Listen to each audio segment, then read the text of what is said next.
Hello smarties, welcome back to SC educators. 2 marker questions आपने काफ़ी अच्छे से देख लिए होंगे कल के वीडियो में। अब देखते हैं 3 मार्क वाले काफ़ी इंपॉर्टेंट क्वेश्चंस और सेम इंस्ट्रक्शंस आपके लिए रहेंगे इस वाले वीडियो में भी। बढ़ते हैं सबसे पहले फर्स्ट क्वेश्चन की ओर, जहाँ पर दिया हुआ है LCM of 2 numbers is 10 times their HCF. मतलब जो एलसीएम है 2 नंबर्स का वो 10 गुना है एचसीएफ के। Next, the sum of LCM and HCF is 495। ठीक है, ऐसा भी हमको दिया हुआ है, that is LCM plus HCF is equal to 495। अब आगे क्वेश्चन में बोला है if one number is 90 then find the other number. यानी 2 नंबर जिनका LCM HCF होता है उसमें LCM और HCF के बीच में रिलेशन दिया है और दोनों नंबर में से एक नंबर दिया है, दूसरा वाला फाइंड आउट करना है। वेरी सिंपल, ये LCM का इधर सब्सटीट्यूशन कर लेते हैं। सो ये बन जाएगा 10 HCF plus HCF is equal to 495। That means 11 HCF is equal to 495। So सिर्फ HCF की वैल्यू कितनी होगी, 495 divide by 11, 11 4 times and then 5 times. So 45 निकल के आता है हमारा HCF। जो LCM था वो स्टार्टिंग में इंफॉर्मेशन दी थी वो HCF का 10 टाइम्स है, 10 गुना है। सो इसका 10 टाइम्स क्या बनेगा, 450। ऐसे हमने LCM और HCF तो फाइंड आउट कर लिया। अब 2 नंबर कैसे फाइंड आउट करते हैं, तो ये ऑलरेडी आपको फॉर्मूला पता है, that is LCM into HCF is A into B। LCM की वैल्यू 450, HCF की वैल्यू 45, A की वैल्यू 90 एंड B की वैल्यू हमें फाइंड आउट करनी है। ये 90 को डिवीजन में भेज सकते हैं। सो 450 इंटू 45, ये कई बार बच्चे क्या करते हैं, इनका मल्टीप्लिकेशन कर देते हैं और बहुत बड़ा नंबर मिलता है, फिर डिवीजन में बहुत दिक्कत आती है और वहाँ पर भी सिली मिस्टेक हो जाती है। जब तक फाइनल आंसर ढूंढने वाले स्टेप पे नहीं आए तब तक कोई कटिंग, कोई मल्टीप्लिकेशन कुछ मत करना। अब लास्ट में सीधा सीधा ऐसा कुछ मिलने के बाद आप कटिंग कर दो, फिर करो कैलकुलेशन। जैसे ये 1 टाइम्स, ये 2 टाइम्स, 2 1s है, ये 2 2 5 टाइम्स। सो सेकेंड नंबर जो हमें फाइंड आउट करना था वो है 225। बहुत ही आसान सा क्वेश्चन। नेक्स्ट आगे बढ़ते हैं अगले क्वेश्चन की ओर। HCF of 2472181284 and third number. 3 number है, ठीक है, 1 2 3, तीनों का जो HCF है मिला के वो दिया हुआ है 12 और LCM भी दिया हुआ है 20। ये 2 पावर 3 है, 3 पावर 2 है, 5 है, देन 103 है एंड देन 107 है। ठीक है, ये हमें दिया हुआ है। अब हमें ये जो तीसरा नंबर है n, ठीक है, ये हमें फाइंड आउट करना है। 2 नंबर्स हमें गिवन है। सो जो 2 नंबर्स गिवन है पहले हम करेंगे उसका prime factorisation. 2 6 4 2 2 3 2 1 3 107 and 107 is a prime number, so 107 into 1। Next अगला नंबर है 2472। इसका प्राइम फैक्टराइजेशन करें। So 2 1 sorry 2 1s 2 2s and then 3 6 2 6 1 8 2 3 0 9 3 1 0 3 and 103 1। ये हमको प्राइम फैक्टराइजेशन मिलता है। बेसिकली हम 2472 जो है उसे हम लिख सकते हैं 2 का क्यूब इंटू 3 इंटू 103 और 1284 जो है उसे हम लिख सकते हैं 2 का स्क्वायर इंटू 3 इंटू 107। कुछ इस तरीके से हमने प्राइम फैक्टराइजेशन करके नंबर्स तो लिख लिए। अब लॉजिक लगाना है, थोड़ा दिमाग अच्छे से लगाना है। हमें जो HCF दिया हुआ है वो क्या दिया हुआ है, 2 इंटू 2 इंटू 3। 12 जो होता है उसका अगर मैं प्राइम फैक्टराइजेशन करूं तो मुझे क्या मिलता है, 2 इंटू 2 इंटू 3। सो n जो होगा उसमें कंपलसरी 2 इंटू 2 इंटू 3 तो होगा ही होगा। ठीक है, तभी तो हम इसको HCF मानते हैं ना। HCF होता क्या है, तीनों नंबर्स में common terms. So common terms यहाँ पे 2 2 3 इतना तो है ही है। अब आगे की बात, यहां पर इन दोनों नंबर्स में एक ही 3 है और जो LCM है वहां हमें दिया हुआ है 2 3। तो इसका मतलब इस तीसरे नंबर में भी 3 जो है 2 टाइम्स होगा, तभी पॉसिबल है कि LCM में 3 2 बार हो। सो यहां पर ये तीसरा नंबर जो होगा उसमें भी एक और 3 होगा, एक तो है ही, एक और होगा। नेक्स्ट चीज, यहां इन दोनों में से किसी के पास भी फैक्टर 5 नहीं है, जबकि LCM में अगेन 5 एक फैक्टर है। सो हमें एक 5 को भी कंसिडर करना पड़ेगा। सो इस तरीके से हम फाइंड आउट करते हैं ये जो तीसरा नंबर होगा उसके टर्म्स क्या क्या होंगे। देखो इतना तो कॉमन है तीनों ही नंबर्स में, तभी वो HCF है। सो वो तो वैसा का वैसा ले लिया। अब बाकी जो मिसिंग नंबर्स होते हैं वो हम LCM से कंपेयर करके, LCM से बाकी दोनों नंबर्स को कंपेयर करके पता कर सकते हैं। सो ऐसा कुछ हमें मिलता है। सो ये बनता है 2 into 2 4, 4 3 12, 12 3 36, 36 into 5 is 180. सो हम कह सकते हैं जो हमारा तीसरा नंबर है वो क्या है, the third required number, the number required is 180. बहुत ही मजेदार क्वेश्चन था, इंटरेस्टिंग क्वेश्चन था. Next, find the smallest number which when increased by 17 is exactly divisible by so and so. अब इस तरह के क्वेश्चन खास करके कंफ्यूजन वाले होते हैं जिसमें बच्चे को ये नहीं समझ में आता कि एलसीएम ढूंढना है एचसीएफ. डिविजिबल बाई 520 एंड 468 मतलब एक ऐसा बड़ा सा नंबर जो इन दोनों नंबर से डिवाइड हो जाए. तो ऑब्वियसली बड़ा सा नंबर ढूंढना है, तो मैंने टिप में ऑलरेडी बताया हुआ, जब भी कोई बड़ा नंबर ढूंढना है तो मतलब क्या ढूंढना है, एलसीएम. तो पहले तो हम एलसीएम फाइंड आउट कर लेते हैं. 520 इसका प्राइम फैक्टराइजेशन 2260, देन 2130, 265,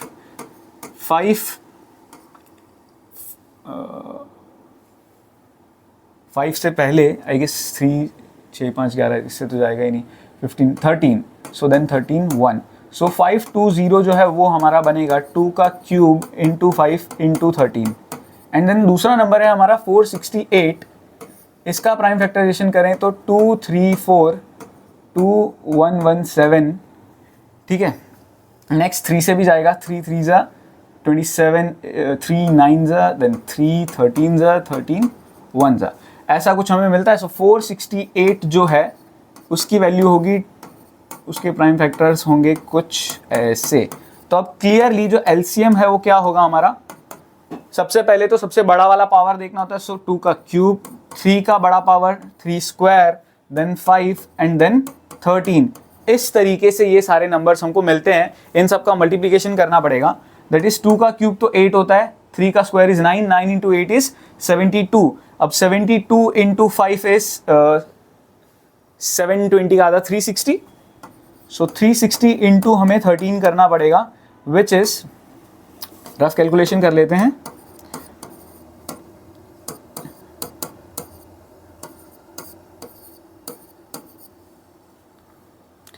4680. ठीक है, ये हमारा निकल के आता है 4680. यस. अब यहां पर बहुत ही इंटरेस्टिंग पार्ट लास्ट में ये निकल के आता है कि इंक्रीज बाई 17. मेजॉरिटी बच्चे ये पढ़ने के बाद एलसीएम ढूंढ के +17 कर देते हैं, which is incorrect, completely incorrect. अगर ये 4680 मेरा एलसीएम निकल के आता है तो इसका मतलब क्या हुआ कि ये दोनों नंबर जो है वो 4680 से डिवाइड हो जाते हैं. जबकि मुझे एक ऐसा नंबर ढूंढना है जिसमें मैं 17 ऐड करूं, तब जाके मुझे ऐसा नंबर मिलेगा जो दोनों से डिवाइड हो जाए. यानी हमें यहां पे क्या करना पड़ेगा, 4680 माइनस 17 करना पड़ेगा, विच मीन्स हमारा रिक्वायर्ड नंबर है 4663. यानी इस नंबर में, इस नंबर को अगर मैं 17 से इंक्रीज करूं तब जाके मुझे एक ऐसा नंबर मिल रहा है जो दोनों से डिवाइड हो जाए. Exactly. So the correct answer is 4663. काफी मजेदार क्वेश्चन था, आई होप समझ में आया. Next, LCM of 2.5, 0.5, 0.175. ऐसे क्वेश्चन में खास करके बच्चों की हालत पतली हो जाती है, क्योंकि डेसिमल है, कैसे प्राइम फैक्टराइजेशन करें, कुछ नहीं समझ में आता. तो बहुत ही आसान सा तरीका बता रहा हूं, ध्यान से समझना. कभी भी डेसिमल वाला क्वेश्चन आ जाए तो ये फिक्स प्रोसीजर फॉलो करना है. सबसे पहले तो इनका डेसिमल हटा के नंबर्स लिख लो. नंबर्स को कुछ इस तरीके से हम लिख सकते हैं. इस तरीके से लिखने के बाद बड़ा ही आसान सा प्रोसीजर आपको फॉलो करना है. जो न्यूमरेटर्स है उन सब का आप एलसीएम ढूंढो.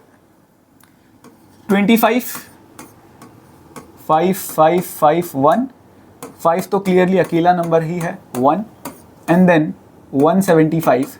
सो 5, हाँ 5 से ही जाएगा 3 से तो क्लियरली जा भी नहीं रहा. सो 5 into 3 5, 5 into 7 and 7 into 1. So clearly यहाँ पर जो एलसीएम है वो 5 का मैक्सिमम पावर इज 5 पावर 2 और into 7, that is 25 into 7, which is clearly एक तरीके से यही नंबर जो है हमारा एलसीएम बन जाता है, विच इज 175. फाइनल आंसर ये बिल्कुल नहीं है. अब हमें क्या करना है, एचसीएफ ऑफ डिनोमिनेटर्स, यानी ये जो डिनोमिनेटर्स है डिनोमिनेटर क्या है 10, 10 और 100। कभी भी इस तरह का क्वेश्चन आए तो डिनोमिनेटर का HCF कर लो। अब क्लियरली पता है मुझे ये डिनोमिनेटर्स अगर ये तीनों नंबर्स है तो इनका HCF क्या होगा, मिनिमम पावर वाला which is 10। So final answer लिखते वक्त आप क्या करोगे, LCM will be 175 divide by जो आपका एक्चुअल में यहाँ पर HCF मिला है आपको which is 17.5. So the correct answer is 17.5. कभी भी डेसिमल वाला क्वेश्चन आए तो आपको ये फिक्स प्रोसीजर फॉलो करना है। पहले डेसिमल हटाओ, न्यूमरेटर्स का LCM ले लो, डिनोमिनेटर का HCF ले लो और फिर ये डिवाइड कर दो। इस तरह का ही स्टेप्स आपको फॉलो करने हैं। काफी मजेदार क्वेश्चन है ये। Next, given that root 5 is irrational, prove that this is an irrational. ये ऑलरेडी मैं 2 मार्कर में भी ऐसा कुछ बता चुका हूं। हर साल पूछे जाने वाला इस टाइप का एक क्वेश्चन है। हमेशा हम कॉन्ट्राडिक्टरी मेथड यूज करते हैं। लेट अस अज्यूम, ठीक है, वो फिक्स स्टेप्स जो बोले हैं वही फॉलो करने हैं। 2√5 माइनस √3 एज रेशनल। और अगर मैं रेशनल अज्यूम करता हूं तो मैं कह सकता हूं therefore 2√5 minus 3 is equal to a upon b, जहां पर a and b are integers. ठीक है, a और b क्या है, इंटीजर्स। सो यहाँ ये स्टेप करने के बाद मैंने क्या बताया, रूट वाला नंबर एक तरफ बाकी सब दूसरी तरफ। ये -3 को हम उस साइड भेज देंगे, यानी a upon b plus 3। So 2√5 is equal to a plus 3b upon b। 2 नीचे चला जाएगा, सो a plus 3b upon 2b। ये लिखने के बाद मैंने फिक्स स्टेटमेंट्स बताए हैं for any value of a and b this will be rational but it is equal to √5 which is irrational. Question में गिवन है ना, √5 is irrational. So therefore this contradicts our assumption and 2√5 minus 3 is irrational. That's it. ये fix steps, fix statements आपको लिखने हैं और पूरे के पूरे मार्क्स आपको मिल जाएंगे। Next, Maya has 2 pieces of cloth. One piece is 36 inches wide and the other piece is 24 inches wide. She wants to cut both pieces into strips of equal width that are as wide as possible. How wide should she cut the strips? अब simple सी बात है, जो strips cut होंगे वो इन बड़े cloth के pieces से छोटे साइज के होंगे, कम होंगे। और अगेन वर्ड प्रॉब्लम्स के लिए सिंपल सी टिप दी है, कभी भी एक ऐसी वैल्यू फाइंड आउट करनी है जो गिवन वैल्यू से छोटी हो तो you need to find HCF। So सीधी सीधी बात है, हम 36 और 24 का HCF फाइंड आउट करेंगे। और मैं ये डायरेक्ट लिख रहा हूँ, अगेन आई एम 100% श्योर आप आराम से HCF ढूंढ सकते हो। HCF आएगा 12। सो एक तरीके से कितना वाइड कट करना है उसे, स्ट्रिप को 12 इंचेस जितना वाइड कट करना है तो इक्वल साइजेस के सारे स्ट्रिप्स बनेंगे।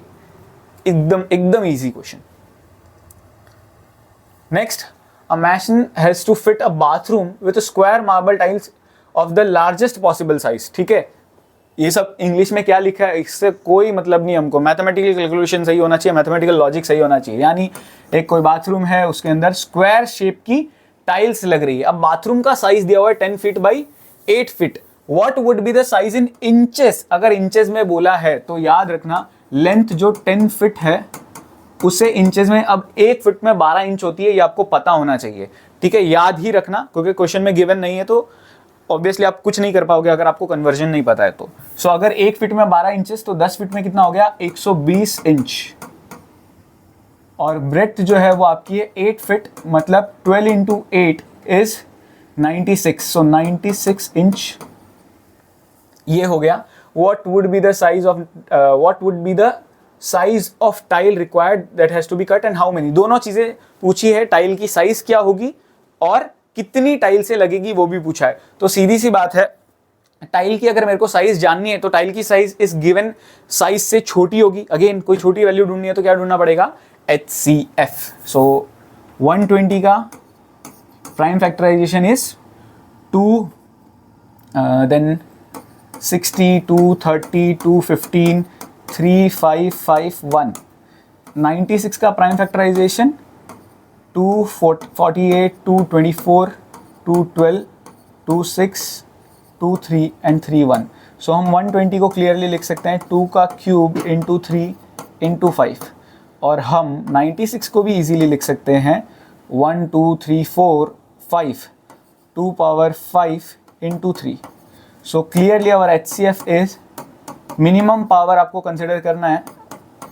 सो दिस इज 2 का cube is 8, 8 3 is 24। So 24 by 24 inch की टाइल हमको कंसिडर करनी है इस बाथरूम की फिटिंग के लिए। इक्वल साइज की हमको, अगर स्क्वायर टाइप्स क्योंकि क्वेश्चन में बोला है, सो 24 बाई 24 साइज की टाइल्स यहां पर लगेगी। कितनी टाइल्स लगेगी? तो वेरी सिंपल, पूरे मैशन का एरिया कितना होगा? 120 इंटू 96। एक टाइल का एरिया कितना होगा? 24 बाई 24। दोनों को डिवाइड करने पर नंबर ऑफ टाइल्स मिलती है 24 1 जा 24 5 जा 24 1 जा 24 4 जा 5 इंटू 4 इज 20। सो 20 टाइल्स लगेगी इस पूरे बाथरूम को कवर अप करने के लिए। बहुत इंटरेस्टिंग क्वेश्चन होता है, ऐसे क्वेश्चन में भी बच्चे चकमा खा जाते हैं, बट सच में 3 मार्क तो आराम से ग्रैब होने चाहिए आपको, खास करके स्टैंडर्ड वाले हो तो आना ही चाहिए, इतना मान के चलना। Next, solve the equations graphically. ठीक है, इस तरह के इक्वेशंस को ग्राफिकली हमको सॉल्व करना है तो बहुत आसान तरीका है। पहले एक इक्वेशन लिखो 2x plus y equal to 2। Solutions ढूंढ लो। y को लेट से 0 सपोज किया तो 2x plus 0 equal to 2। So 2x is equal to 2, so x is equal to 1। ये मिल गया। देन y को, या फिर हाँ y को ही हम 6 सपोज करते हैं। ठीक है, so 2x plus 6 is equal to 2, so 2x is equal to -4, so x is equal to -2। So यहाँ सॉल्यूशन मिला था 1,0 और यहाँ सॉल्यूशन मिला है -2,6। ऐसा कुछ सॉल्यूशन मिल गया। वैसे ही हम एक और जो दूसरा इक्वेशन है उसका सॉल्यूशन ढूंढेंगे। ठीक है, x को सपोज किया इस बार 0, so 2y equal to 4, y equal to 2, so 0,2 हमें सॉल्यूशन मिला। नेक्स्ट इस बार x को 2 सपोज करते हैं, so 2y minus 2 equal to 4, 2y equal to 6, y equal to 3। ऐसा कुछ हमें यहाँ पर मिलता है। सो दूसरा सॉल्यूशन एक तरीके से मिला 2,3। अब ग्राफ पे कैसे प्लॉट करते हो आप? बड़ा ही आसान सा तरीका है, आपको पता है। इतनी प्लॉटिंग तो आई एम 100% श्योर आप कर ही लोगे। ठीक है, अब यहाँ पर पहला कोऑर्डिनेट हमारा फर्स्ट इक्वेशन के लिए पहले पुट करते हैं 1,0। ठीक है, यहाँ पे 1 मान लेते हैं, 2 3 4 5, 1 2 3 4 5, देन 1 2 3 तक काफ़ी है क्योंकि ज़्यादा नेगेटिव साइड वाली वैल्यू मिली नहीं है। जबकि आप ग्राफ पे खुद प्लॉट जब करोगे तब आपको बहुत ज़्यादा चीज़ों का ध्यान रखना है। सबसे पहले 1,0 कहीं ना कहीं यही जगह होगा, यही पॉइंट होगा। सो पहला पॉइंट तो ये हो गया हमारा। दूसरा -2,6, -2, देन 1 2 3 4 5, एक और आएगा 6। सो यहाँ कहीं पर ये पॉइंट प्लॉट होने वाला है। ठीक है, देन 0,2, 0,2 इस कहीं ना कहीं यहाँ, एंड देन 2,3 मीन्स यहाँ। तो पहले तो जो ये गिवन इक्वेशंस थे, पहले फर्स्ट के क्या क्या थे? 1,0 एंड -2,6 मीन्स ये लाइन ऐसी कुछ, और फिर ये line.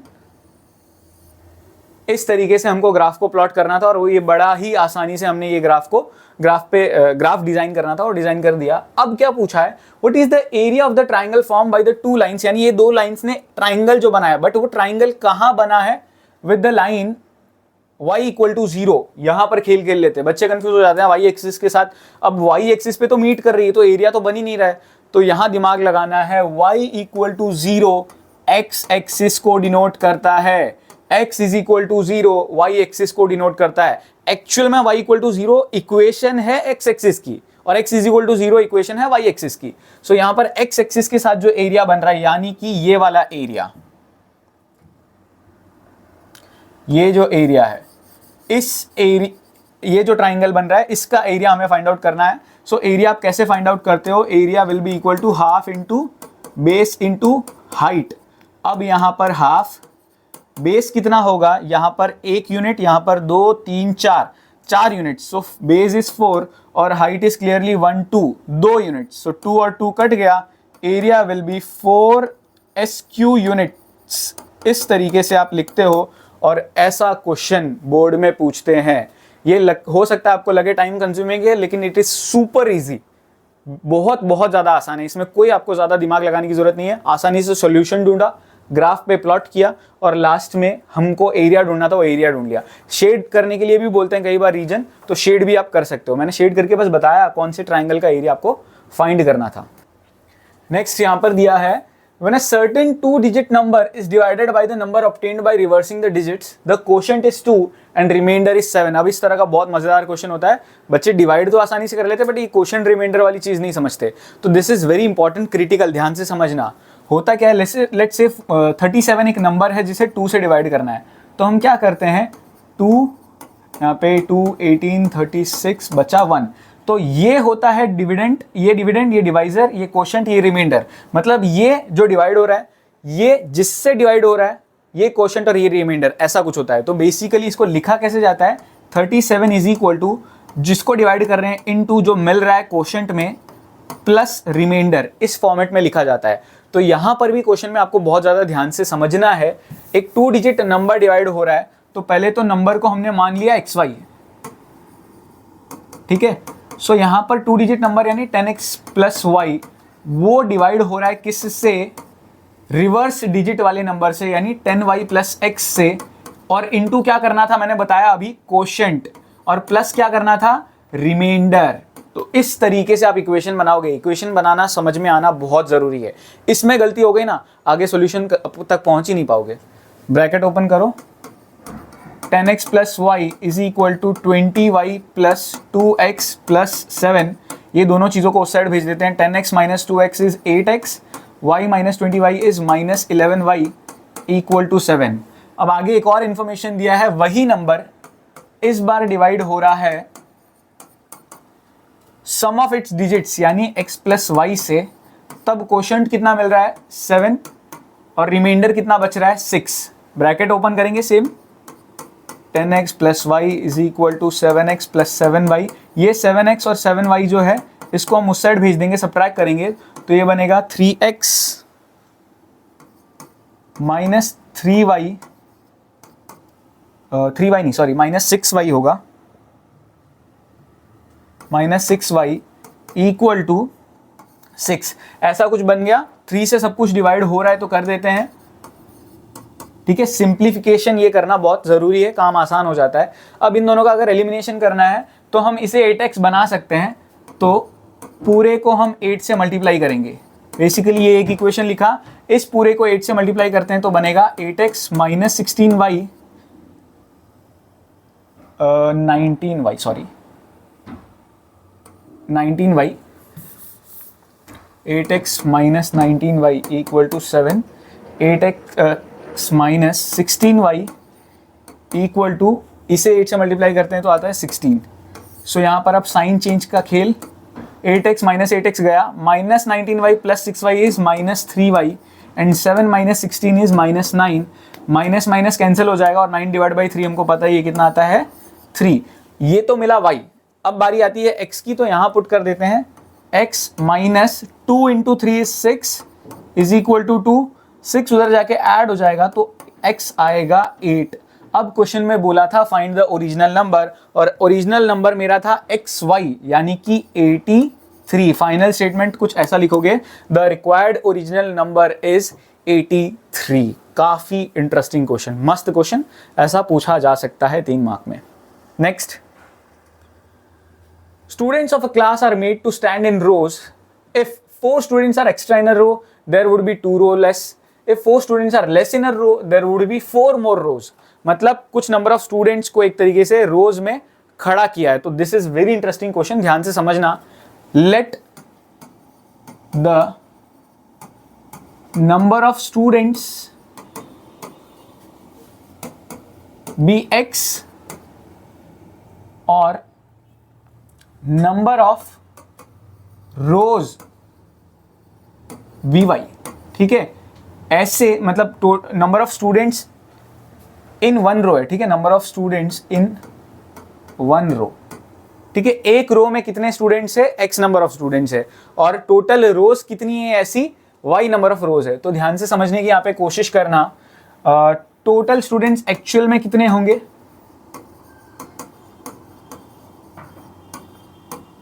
x into y which is xy, ठीक है। यानी ऐसे कुछ नंबर ऑफ स्टूडेंट्स है और ऐसे कुछ नंबर ऑफ रोज है, तो इन दोनों का मल्टीप्लिकेशन करने पर ही हमको टोटल नंबर ऑफ स्टूडेंट्स पता चलता है। ठीक है, ये प्योर लॉजिक है। ठीक है, आपकी फॉर एग्जांपल फर्स्ट बेंच की लाइन में जितने स्टूडेंट्स है इनटू हम कर देंगे टोटल नंबर ऑफ बेंचेस से, तो टोटल नंबर ऑफ स्टूडेंट्स मिलता है। सेम लॉजिक यहां पर लगाना है, एक रो में कितने स्टूडेंट है और ऐसी कितनी रोज है। अब यहां पे क्या बोला है, इफ 4 स्टूडेंट्स आर एक्स्ट्रा इन अ रो। ठीक है, एक रो में पहले कितने स्टूडेंट थे x, अब 4 बढ़ गए प्लस 4 हो गया, तो रोज कम हो जाएगी। कितनी कम हो जाएगी, 2 रोज कम हो जाएगी, यानी y में से 2 कम हो जाएगा, but still number of students कितने रहेंगे, x Y, total number of student तो उतना ही रहेगा ना। ब्रैकेट ओपन करते हैं, so X Y minus 2x plus 4y minus 8 equal to x Y. ये एक्स वाई कैंसिल हो जाएगा। ठीक है, और यहां पर से सबका साइन चेंज कर देते हैं, एक्स वाला टर्म नेगेटिव अच्छा नहीं लगता, minus 4y plus 8 equal to 0। 2 से सिंप्लीफाई भी हो रहा है तो वो भी कर देते हैं, प्लस 4 इक्वल टू 0। अब ऐसे ही एक और इक्वेशन बनाना है, 4 स्टूडेंट्स आर लेस, मतलब x माइनस 4, तो नंबर ऑफ रोज बढ़ जाती है, 4 स्टूडेंट्स 4 मोर रोज, यानी y plus 4। Still total number of students उतने के उतने रहेंगे, एक्स वाई, ब्रैकेट ओपन करो, same procedure, plus 4x plus minus 4y और minus 16 equal to x y. ठीक है, ये कैंसिल हो जाएगा, 4 कॉमन निकल जाएगा, तो ये बनेगा x minus Y minus 4 equal to 0। Simplified equations मिल गई है, दोनों का एलिमिनेशन हम कर देते हैं आसानी से, that is x minus 2y plus 4 equal to 0 और x minus Y minus 4 equal to 0। Sign change, that is minus plus plus, ये कट जाएगा, minus 2y plus y is minus y, और ये होगा plus 8 equal to 0, minus y उधर चला जाएगा तो 8 इक्वल टू वाई, यानी y इक्वल टू 8 भी हम लिख सकते हैं। सो y की वैल्यू कितनी आई, 8, लेकिन y आया अभी, तो x भी तो ढूंढना है। सो x हम फाइंड आउट कर सकते हैं, इसमें पुट कर देते हैं, x minus 8 minus 4 equal to 0, ये होता है माइनस 12, उधर जाके मिलेगा 12, सो x भी मिल गया 12, x और y दोनों मिल गया, लेकिन ये टोटल नंबर ऑफ स्टूडेंट्स नहीं है। टोटल स्टूडेंट्स कितने होंगे, क्लास में स्टार्टिंग में ही बताया था, एक्स वाई का मतलब कितना हुआ, x है हमारा 12, y है हमारा 8, सो 12 इंटू 8 इज 96। सो एक क्लास में टोटल कितने स्टूडेंट्स है यहाँ पर, 96 स्टूडेंट्स। काफ़ी मज़ेदार क्वेश्चन। ठीक है, हो सकता है 2 सेक्शंस को मिला के स्टूडेंट्स हो या जो भी हो, अपने को क्या करना है। Next, 3 years ago Rashmi was thrice as old as Nazma. 10 years later Rashmi will be twice as old as Nazma. How old are Rashmi and Nazma now? बहुत सिंपल सा क्वेश्चन है, एज वाले क्वेश्चन में बड़ा मजा आता है। ठीक है, रश्मि की एज को x ले लो और नजमा की एज को y ले लो। अब क्या बोला है, 3 years ago, 3 साल पहले, तो पहली बात तो रश्मि की एज होगी x माइनस 3, नजमा उतनी की उतनी तो रहेगी नहीं, वो भी 3 साल यंगर होगी। सो ये दोनों की 3 साल पहले की एजेस है। अब आपस में रिलेशन क्या है कि Rashmi was thrice as old as Najma. ठीक है, नजमा की एज के 3 गुना थी रश्मि। अब यहाँ पर ज्यादातर बच्चे क्या गलती करते हैं, रश्मि को 3 गुना कर देते हैं। नहीं, अगर इक्वल लेना है, फॉर एग्जाम्पल आपका एक छोटा भाई है जो आपसे 5 साल मतलब आधी एज का है, तो आपके भाई की एज को डबल करोगे तो आपकी जितनी एज होगी, आपकी एज को डबल कर दोगे तो भाई जितनी एज थोड़ी होगी। So x minus 3 equal to 3y minus 9, 3y को इधर भेज देते थे, माइनस 3 को इस side, so x minus 3y equal to minus 6। ये सिंप्लीफिकेशन आपको आना चाहिए, थोड़ा डायरेक्ट किया है मैंने। और क्या दिया है, 10 years later, 10 साल पहले, पहली बात तो रश्मि की एज, नजमा की एज, रिलेशन क्या दिया 10 साल बाद, Rashmi will be twice as old as Najma. ठीक है, so x plus 10 equal to 2y plus 20, so x minus 2y equal to 10 मिलेगा। ये 10 जो है वो इस साइड आके सब्ट्रैक्ट हो जाएगा, 2 इक्वेशन मिलती है, दोनों को सॉल्व करेंगे, that's it. x minus 3y equal to minus 6, x minus 2y equal to 10। So यहाँ पर माइनस प्लस माइनस, ये माइनस वाई बचता है, ये माइनस 16 बचता है। सो वाई की वैल्यू मिलती है हमको यहाँ पर 16। सो जो नज़मा है उसकी एज तो वाई मतलब 16 हमको मिल गई है। रश्मि की एज भी फाइंड आउट कर लेते हैं, इसमें पुट कर देते हैं x minus 2 into 16 is equal to 10। So x minus 32 is equal to 10। So x will be equal to 42। बहुत सिंपल सा क्वेश्चन था ये। फाइनल स्टेटमेंट जरूर लिखना, age of Rashmi is 42 years and age of Nazma is 16 years. That's it. Next, the age of a father is equal to the sum of the ages of his 5 children. ये बड़ा मजेदार question है। इसमें बच्चे 5y ले लेते हैं, y लेके 5y ले लेते हैं, लेकिन यहाँ पे सबसे बड़ी गलती ये होती है कि सारे चिल्ड्रन की एज सेम थोड़ी है, तो हम 5 गुना कर दें। तो यहाँ पर क्या करना होता है, एज ऑफ पप्पा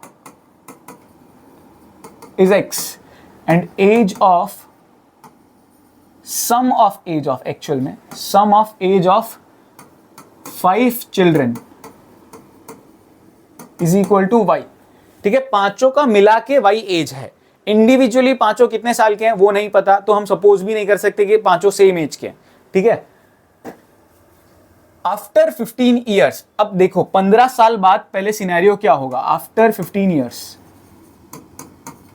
ध्यान से समझने की कोशिश करना, बहुत इंपॉर्टेंट है। 15 साल बाद फादर की एज तो 15 साल से बढ़ जाएगी।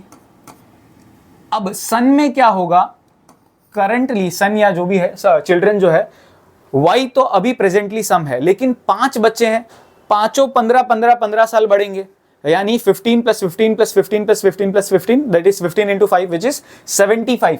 तो सम जो है उसमें प्लस 75 होगा। तो अब क्या होगा, after 15 years sum of the ages of the children will be twice the age of father, यानी ये जो है वो फादर की एज के डबल के बराबर होगा।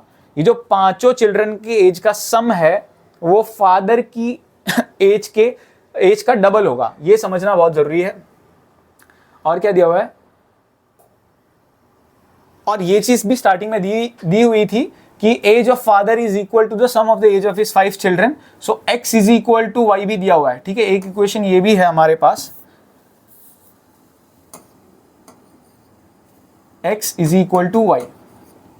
अभी जो फादर की एज है वो 5 चिल्ड्रन की सम के बराबर है। देन यहां पर ये क्या बनेगा, 2x प्लस ये 30 is equal to y plus 75। So 30 को उधर भेज देते हैं और y को इस साइड।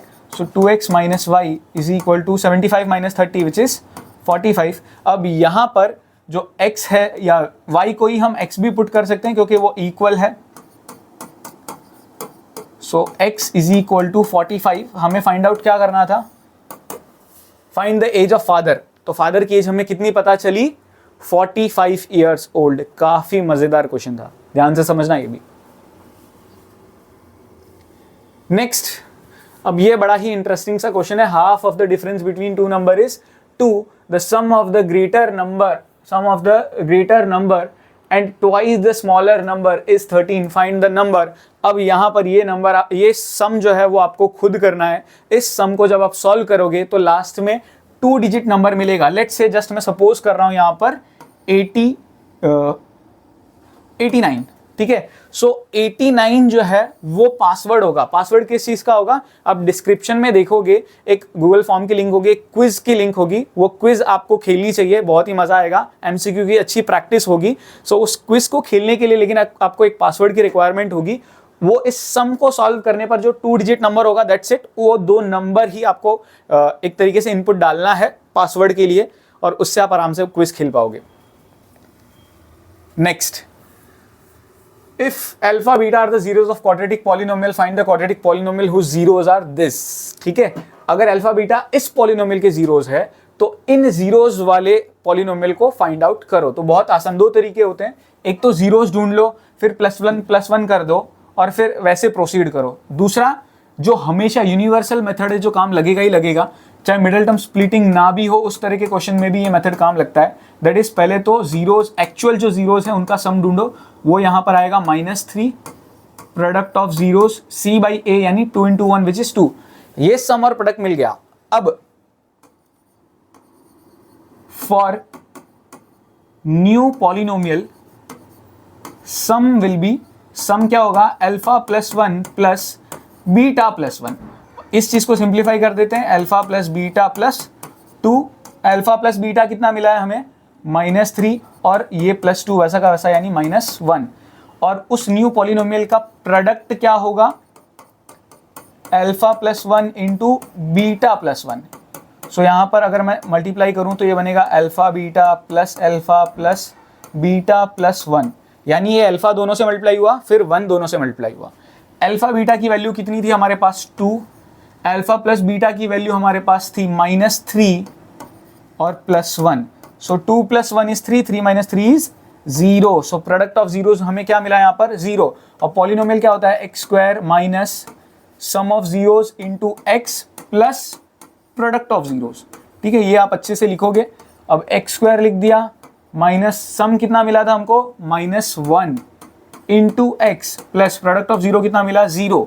सो x² माइनस माइनस बनेगा प्लस, और 1 इंटू एक्स तो x होता ही है। तो ये हमारा रिक्वायर्ड पॉलिनोमियल है जो हमें यहाँ पर बनाना था। काफ़ी इंटरेस्टिंग क्वेश्चन, मज़ेदार क्वेश्चन, मज़ा आ जाएगा। नेक्स्ट आगे बढ़ते हैं।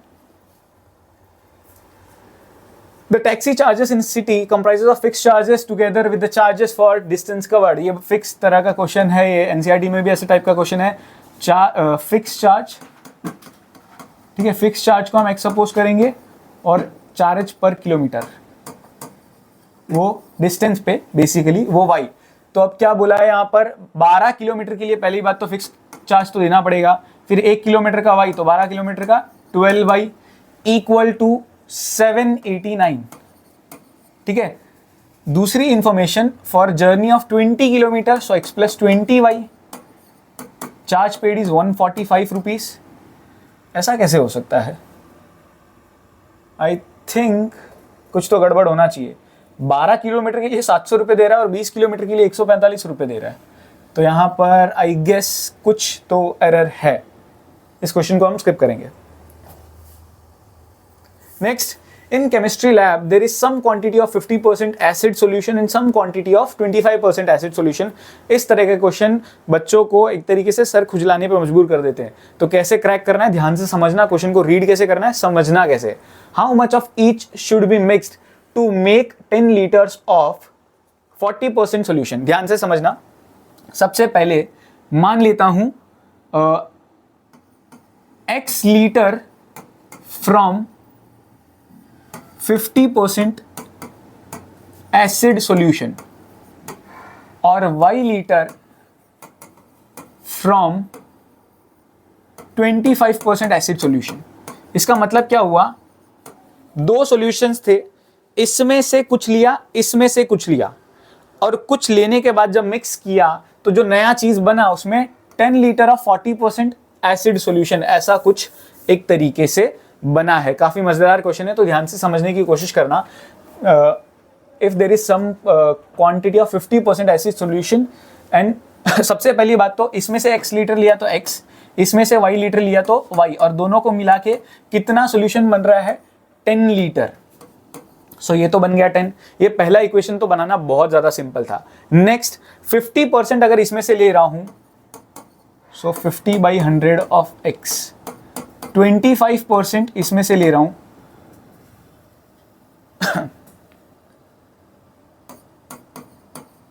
तब जाके मुझे 40% ऑफ एसिड सॉल्यूशन मिल रहा है। 40% मैं कह सकता हूं कितना, 40/100। इस तरीके से ये करेंगे। 40% 10 लीटर का, सो 40/100 ऑफ 10। ठीक है, कुछ लीटर्स का 50% लिया, कुछ लीटर का 25% लिया, और मिक्स करके 10 लीटर का 45% बना। 10 लीटर का 40% कैसे ढूंढते हैं, 40/100 इंटू 10। अब सिंपली क्या करेंगे हम यहाँ पर, इसे चाहो तो सिंप्लीफाई कर सकते हो, वरना ध्यान से देखा जाए तो डिनोमिनेटर का 100 हम सीधा सीधा कॉमन ले सकते हैं। तो अंदर बचेगा यहाँ पे 50x plus 25y equal to, यहाँ पर अगर ध्यान से देखें तो 400/100 बचेगा। सो ये 100 दोनों आपस में हम कैंसिल कर देते हैं, तो सिंप्लीफाइड इक्वेशन बनेगा 50x plus 25y equal to 400। अब चाहो तो इसको और सिंप्लीफाई कर सकते हो, सबको 25 से डिवाइड कर दो, ये बनेगा 2x, ये बनेगा y, और ये क्या बनेगा ध्यान से समझो, 25 इंटू 4 करो तो 100 आता है, और ये 400 है तो और 4 गुना, दैट इज 16। सो ये एक इक्वेशन, ये एक इक्वेशन, दोनों का कर लो एलिमिनेशन। राइमिंग बन गया एकदम। साइन का चेंज, ये बचा x, ये तो कट गया, ये बच गया 6। अब ये क्या पता चला हमको, 6 लीटर हमने 50% वाले सॉल्यूशन में से लिया, और x plus y is equal to 10 था, so 6 plus y is equal to 10, यानी कि y इज इक्वल टू 4। और 4 लीटर हमने एसिड किस में से लिया, दूसरे वाले सॉल्यूशन में से। अगेन बहुत ही इंटरेस्टिंग क्वेश्चन। क्या पता चला हमको, इस 50% वाले में से 6 लीटर एसिड लिया, और जो 25% सॉल्यूशन जो था उसमें से हमने 4 लीटर सॉल्यूशन लिया। Next, find the value of p for which one root of the quadratic equation is 6 times the other. ठीक है, one root is 6 times the other, ऐसा हमको गिवन इंफॉर्मेशन दिया हुआ है। Find the value of p, value of p find out करना है तो इट इज वेरी सिंपल। एक अल्फा है तो दूसरा क्या है, 6 अल्फा। एक अल्फा है तो दूसरा क्या है, 6 अल्फा। अब प्रोडक्ट ऑफ जीरोस क्या होता है, अल्फा इंटू 6 अल्फा, जो कि क्या होता है c by A. c by A का मतलब क्या हो गया यहां पर, 8 अपॉन p, यस, और ये बन गया हमारा 6 alpha square is equal to 8 upon p। 6 को नीचे भेज देते हैं, so alpha square will be equal to 8 upon 6p। Simplified form में लिखूं तो 4 अपॉन 3p मिल रहा है। अब ये तो यहां पर मैं छोड़ रहा हूं। नेक्स्ट चीज, सम ऑफ जीरो क्या होगा, अल्फा प्लस 6 अल्फा, जो कि क्या होगा minus b by A, minus of minus 14 is 14 upon a कितना है p, so 7 alpha will be equal to 14 upon p। तो alpha will be equal to 14 upon 7p which is definitely 2 upon p। Alpha square मिल गया, alpha भी मिल गया, तो मैं ये अल्फा वाली वैल्यू जो है इस अल्फा स्क्वायर में पुट कर सकता हूं, तो काम आसान हो जाएगा। यानी कि 2 अपॉन p का square is equal to 4 upon 3p। This is 4 upon p square equal to 4 upon 3p। Cross multiply अगर कर दिया जाए तो यहाँ पर ये मिलेगा 12p equal to 4p square. अब क्वेश्चन में सीधी सी बात है, अगर ये क्वाड्रेटिक इक्वेशन रखना है तो 4 को तो पहले नीचे भेज देंगे, तो यहाँ बनेगा 3p equal to p square. 3p को इस साइड भेज देते हैं, p square minus 3p equal to 0। p common ले लिया, so p minus 3 equal to 0। या तो p की वैल्यू 0 आएगी या तो p की वैल्यू 3 आएगी, ये तो पॉसिबल नहीं है। p 0 हो गया तो ये क्वाड्रेटिक इक्वेशन रहेगा ही नहीं। सो p का करेक्ट आंसर क्या है, 3। मैं चाहूँगा वीडियो को थोड़ा पीछे कर लो और रिवाइंड करके इस क्वेश्चन को ज़रूर देखना, काफ़ी मज़ेदार क्वेश्चन है, ऐसा दिमाग लगाना पड़ेगा। Sum of zero, product of zero में क्या खेल खेला है, कैसे रिलेशन दिया है, ये चीज़ें, क्योंकि क्वेश्चन पढ़ के ऐसा फ्रेमवर्क करना, यही चीज़ तो आपको सीखनी है, यही तो एबिलिटी डेवलप करनी है। नेक्स्ट, रिपीट हो गया आई गेस। यहाँ पर दिया हुआ in the figure DB perpendicular to AB दिया हुआ, DE परपेंडिकुलर टू AB दिया हुआ है, DB परपेंडिकुलर टू BC दिया हुआ है। हमको प्रूव करना है कुछ ऐसा, BE अपॉन DE, थोड़ा सा शिफ्ट हो गया है। अब ऐसा प्रूव करना है BE अपॉन DE और AC अपॉन BC, ऐसा कुछ कभी भी प्रूव करना है तो बहुत आसान सा तरीका है। पहली बात तो angle DBC plus angle ACB जो है मिला के कितना हो रहा है, 90 plus 90 180 degree. So therefore DB parallel to AC।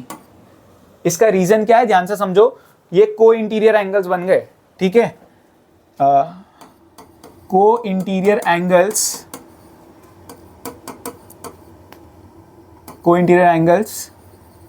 Are supplementary, ठीक है।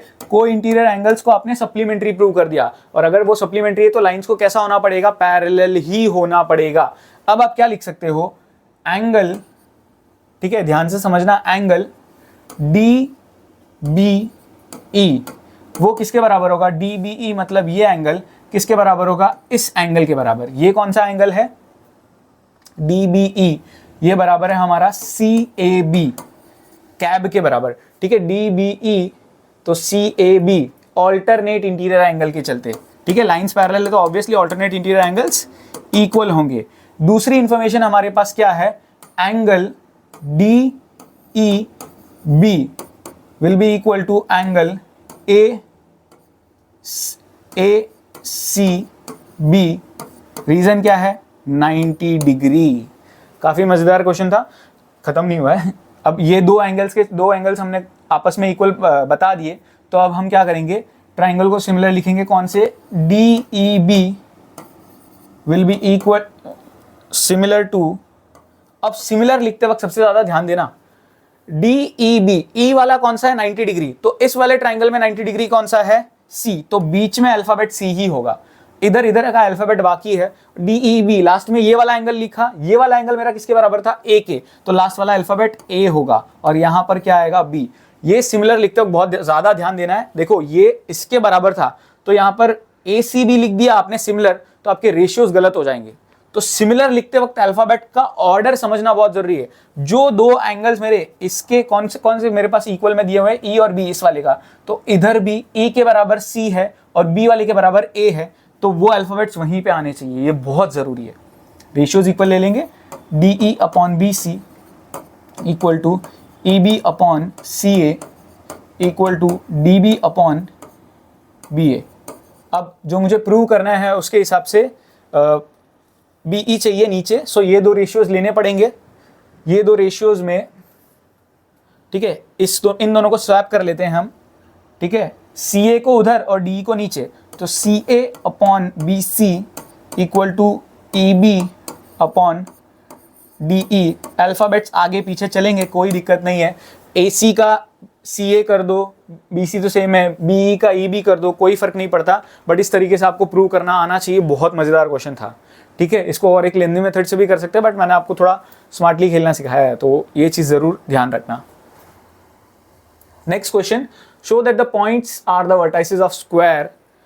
ये पूरा क्वेश्चन बहुत लेंदी पड़ता है, बट बहुत आसान क्वेश्चन है, क्योंकि फिक्स तरीका है। स्क्वायर अगर शो करना है तो आपको 6 चीजें ढूंढनी पड़ेगी, that is AB, BC, CD, AD and then 2 diagonals which is AC and BD। ये 6 चीजें फाइंड आउट करते ही आपको पता चल जाएगा स्क्वायर है कि नहीं। पहली बात तो 4 पहले ये फाइंड आउट कर लेते हैं, जो साइड्स है उनकी वैल्यू क्या होगी। 5 - 1 is 4, 4 का स्क्वायर इज 16, 4 - 2 is 2, 2 का स्क्वायर इज 4, सो ये बनेगा √20। BC मीन्स इन दोनों के बीच का, सो 5 - 3 is 2, 2 का स्क्वायर इज 4, 8 - 4, 4 का स्क्वायर इज 16, सो ये बनेगा √20 अगेन। आप वैसे ही फाइंड करोगे तो ये भी √20 मिलेगा, ये भी √20 मिलेगा। डायगोनल की बात करें इन दोनों के बीच में, सो AC कितना मिलेगा हमको यहाँ पर, 3 - 1 is 2, 2 का स्क्वायर इज 4 एंड 8 - 2 is 6, 6 का स्क्वायर इज 36 विच इज √40। और डायगोनल यहाँ पर भी आप फाइंड आउट करोगे तो √40 मिलेगा। अब चारों साइड्स अगर इक्वल है और दोनों जो ऑपोजिट दोनों जो डायगोनल्स है वो भी आपस में इक्वल है, तो आप लिख सकते हैं यहाँ पे AB plus BC plus CD, sorry plus नहीं, इक्वल टू AD और AC equal to BD, therefore it is a square. इतना आसान सा क्वेश्चन है। मैंने बाकी डिटेल में वन शॉट में भी बताया हुआ है कि कौन से शेप के लिए क्या क्या प्रॉपर्टीज आपको देखने को मिलेगी, पैरेललोग्राम कब होगा, रेक्टेंगल कब होगा, रोम्बस कब होगा। Next, find the ratio in which the point divides the line segment joining the point so and so, also find the value of y। बहुत ही ईजी सा क्वेश्चन है। क्या होता है यहाँ पर, एक तरीके से यहाँ पे एक रेशियो में फाइंड आउट करना है in which the point, this is the point बीच में 8/5, y, जो डिवाइड कर रहा है दो पॉइंट्स को 1, 2 और 2, 3। रेशियो भी फाइंड आउट करना है और y की वैल्यू भी फाइंड आउट करनी है। तो M1 M2 वाला रेशियो लेके आप सिंप्लीफाई सेक्शन फॉर्मूला से कर सकते हो। बेसिकली क्या, P 8/5, y, ये M1 x2 M2 x1 वो वाला सीधा सीधा लॉजिक लगा सकते हो, या फिर k+1 भी लगा सकते हो। k+1 यूनिवर्सल है, हर जगह काम लग जाता है, तो आप उसकी प्रैक्टिस डाल लो तो भी बहुत अच्छा है। k+1 यानी sorry k:1 I mean ratio k:1 ले लो. सो k into m1 x2, x2 is 2, m2 x1 which is 1 upon k+1. वैसे ही k into m1 y2 plus m2 y1 upon m1 plus m2. अब यहाँ पे ये जो 8/5 है वो इसके बराबर है, यानी 8/5 equal to 2k+1 upon k+1. ये क्रॉस मल्टीप्लाई होगा तो 8k+8 इक्वल टू 10k+5. 5 उधर 8k इधर, सो 3 इक्वल टू 2k. 2 की वैल्यू नीचे, सो k की वैल्यू कितनी मिलेगी हमें यहाँ पे 3/2. सो आपका रेशियो क्या बना 3:2. काफ़ी मज़ेदार क्वेश्चन था, ख़त्म नहीं हुआ है. y भी फाइंड आउट करना है, सो y भी will be equal to 3k+2 upon k+1. इसमें k की वैल्यू पुट कर देंगे. k की वैल्यू 3/2 है हमारी, सो 3 इंटू 3/2 प्लस 2, 3/2 प्लस 1. एलसीएम लेंगे 9 प्लस 2 से इधर ये एलसीएम लिया जाएगा. सो 2 2 ज़ा 4 whole upon 2 whole divide by 3 plus 2 whole divide by 2. 9 plus 4 कितना होता है 13 और 3 प्लस 2 इज 5. सो y की वैल्यू आपकी कितनी है यहाँ पर 13/5. काफ़ी मस्त क्वेश्चन, आई होप समझ में आया होगा आपको. Next, if -5, 3 and 5, 3 are 2 vertices of an equilateral triangle. ठीक है, एक इक्विलेटरल ट्राइंगल है जिसके 2 वर्टाइसेस हमें दिए हुए हैं -5, 3 एंड 5, 3. अब बोला है then find the coordinates of the third vertex given that origin lies inside the triangle. एक ध्यान देने वाली बात ये है, देखो -5/3 -5, 3 और 5, 3 यानी एक ये फर्स्ट क्वाड्रेंट है, ये सेकंड क्वाड्रेंट है. ठीक है, ग्राफ में एक पॉइंट यहाँ होगा और एक पॉइंट यहाँ होगा. अब तीसरा पॉइंट या तो ऊपर हो सकता है इक्विलेटरल ट्राइंगल बनाने के लिए, या नीचे हो सकता है. ध्यान देने वाली बात, ये कंपलसरी नीचे होगा. इसका रीजन क्या है, ओरिजिन बीच में लाई कर रहा है, ट्राइंगल के अंदर लाई कर रहा है. तो ट्राइंगल के अंदर लाई करने के लिए ये जो तीसरा पॉइंट है वो नीचे होना चाहिए. तीसरा पॉइंट अगर मैंने ऊपर बना दिया तो ट्राइंगल ऐसे बन जाएगा और ओरिजिन ट्राइंगल के अंदर नहीं है. तो ये छोटी छोटी चीज़ें आपको समझनी बहुत ज़रूरी है. अब करना क्या कैसे है वो समझने की कोशिश करते हैं. अब इक्विलेटरल ट्राइंगल अगर दिया हुआ है तो हम एक तरीके से इसका जो डिस्टेंस होगा, यानी समझ लो यहाँ पर ये -5, 3, ये 5, 3 और इस तरह का इक्विलेटरल ट्राइंगल ऐसा बन रहा है. ये A और B पॉइंट है और हमें क्या फाइंड आउट करना है, find the coordinates of third vertex. ये थर्ड वर्टेक्स C, इसके कोऑर्डिनेट्स हमें फाइंड आउट करने हैं. तो पहले तो AB हम ले लेते हैं. यहाँ पर AB का डिस्टेंस क्या होगा, यहाँ पर √ 5 - -5 इज 5 + 5 विच इज़ 10 का स्क्वायर प्लस 3 - 3 विच इज़ 0 का स्क्वायर. ये इग्नोर ही कर लेते हैं. सो रूट और 10 का स्क्वायर है तो सिर्फ 10 बचता है, यानी AB के बीच का डिस्टेंस कितना है 10 यूनिट्स.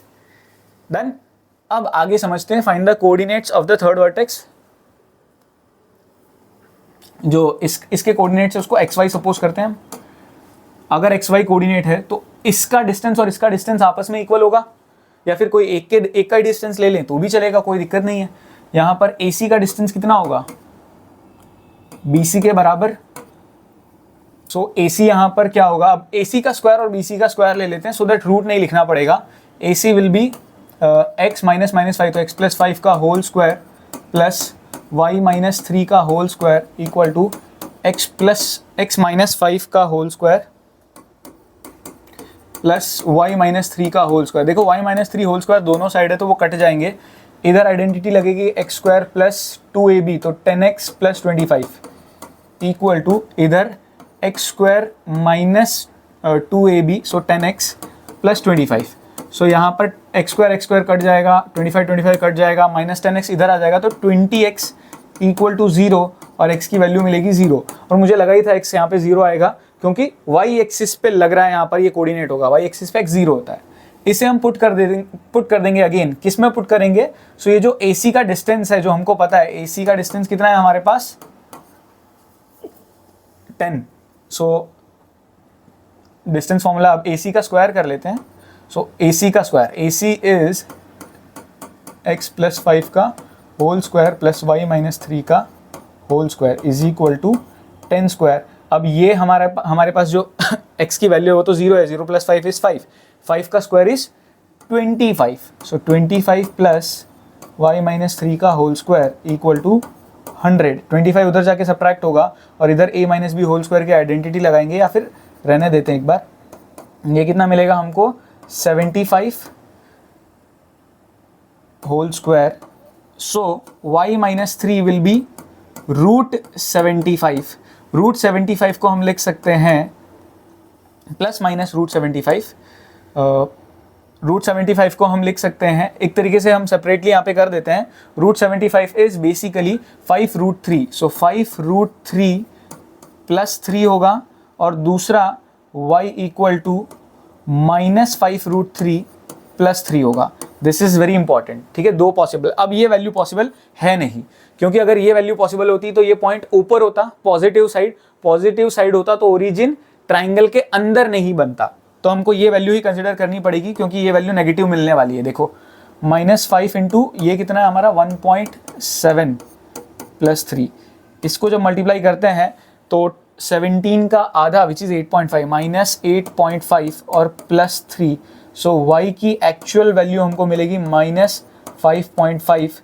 तो जो हमारा तीसरा कोऑर्डिनेट एक्चुअल में जो हमको फाइंड करना था इज 0, -5.5। काफ़ी इंटरेस्टिंग, काफ़ी मज़ेदार क्वेश्चन, ध्यान से समझना। नेक्स्ट क्वेश्चन हमें दिया है find the point on y axis which is equidistant from both.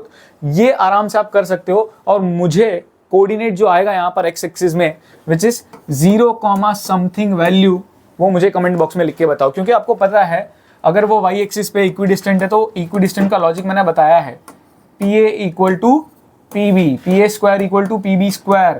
इस तरीके से फिर आप डिस्टेंस फॉर्मूला यूज करोगे, कैलकुलेट करोगे, सॉल्व करोगे, और आंसर आराम से मिल जाएगा। यहाँ पे P का कोऑर्डिनेट 0, लेके आपको सॉल्व करना है। Next question, the x coordinate of point P is twice its y coordinate. ठीक है, पॉइंट P है, उसका y कोऑर्डिनेट अगर मैं a मानूं तो x कोऑर्डिनेट 2a है। ठीक है, क्योंकि बोला ही है क्वेश्चन में, if P is equidistant from Q and R find the coordinates of P। Very simple, equidistant वाला ही क्वेश्चन है, यानी PQ square equal to PR square. PQ square कितना होगा, P और Q के बीच में distance formula which is 2a minus 2 whole square plus a minus -5, तो a plus 5 whole square equal to 2a plus 3 whole square plus a minus 6 का whole square. Identity लगाएंगे इधर, 2a का square is 4a square minus 2 to 8a plus 4 plus a square plus 10a plus 25 is equal to again 4a square. देखो लेंदी जा रहा है पर डिफिकल्ट बेशक नहीं है। 2 to the 4 3 12a plus 9 plus a square minus 12a plus 36। इतना लंबा बना, लेकिन ये स्टिल सॉल्वेबल है फॉर श्योर। a स्क्वायर जैसे कि कट जाएगा, आपको क्लियरली पता है। 4a स्क्वायर ये वाली चीज़ भी कट गई। अब a वाली चीज़ों को सॉल्व करना, ये बनेगा 2a plus 4 plus 25 which is 29, और इस साइड सॉल्व होगा तो 12a माइनस 12a आपस में कट गया, यस कट गया। देन 9 और प्लस 36 बचता है विच इज 45। सो ये 29 उधर जाके सब्ट्रैक्ट होगा तो हमको क्या मिलेगा यहाँ पर 15 minus 9 which is 6 and 3 minus 2 which is 1। So a की वैल्यू निकल के आती है हमारी 8।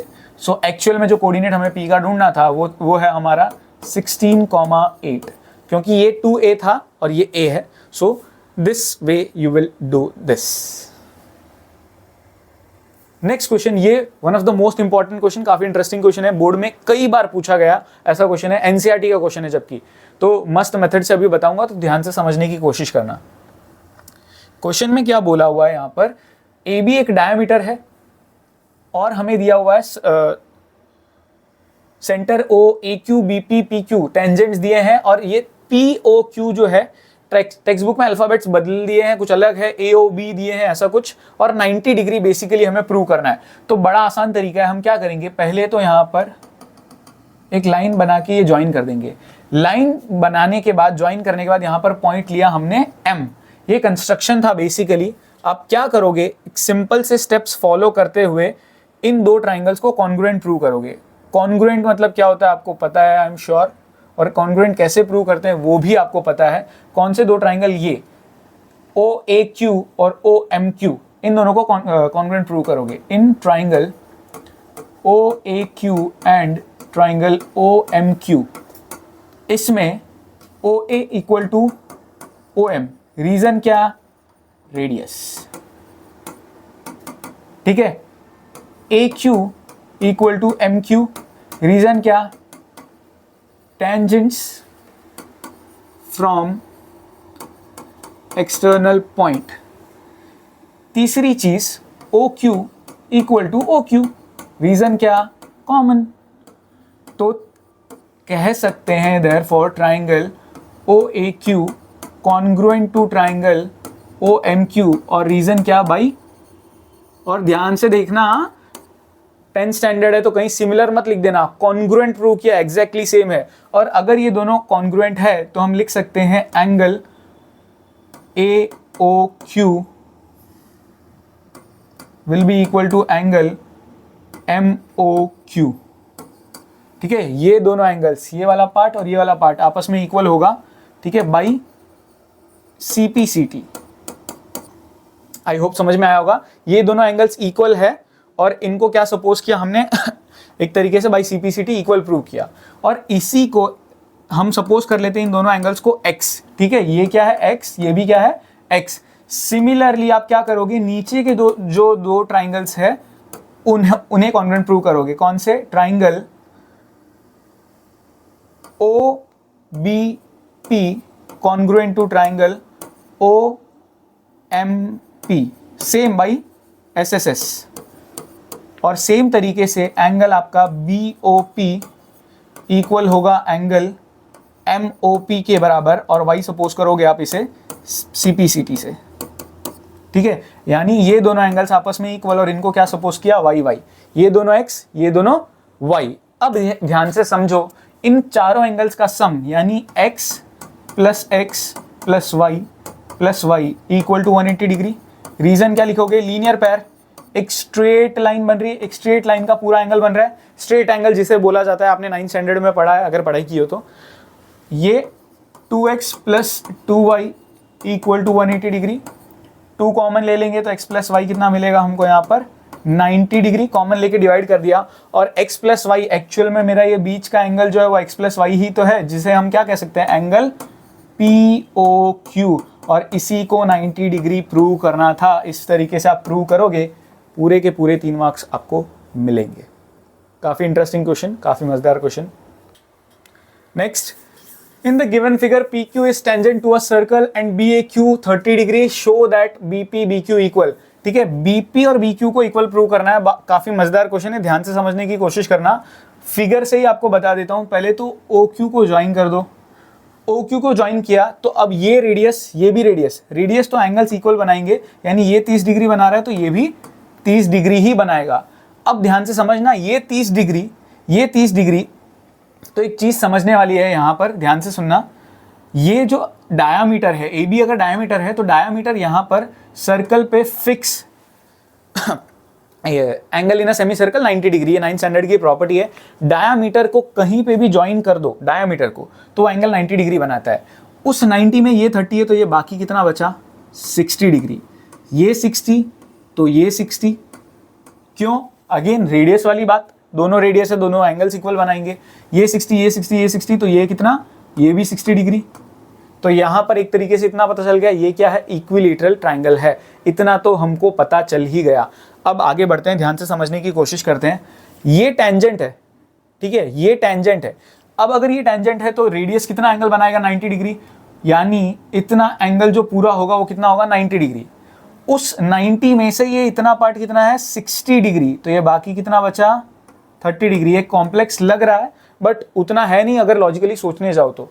ये 30 और ये लीनियर पैर से पूरा 180 डिग्री होता है, तो ये कितना मिलेगा हमको, 120 degree.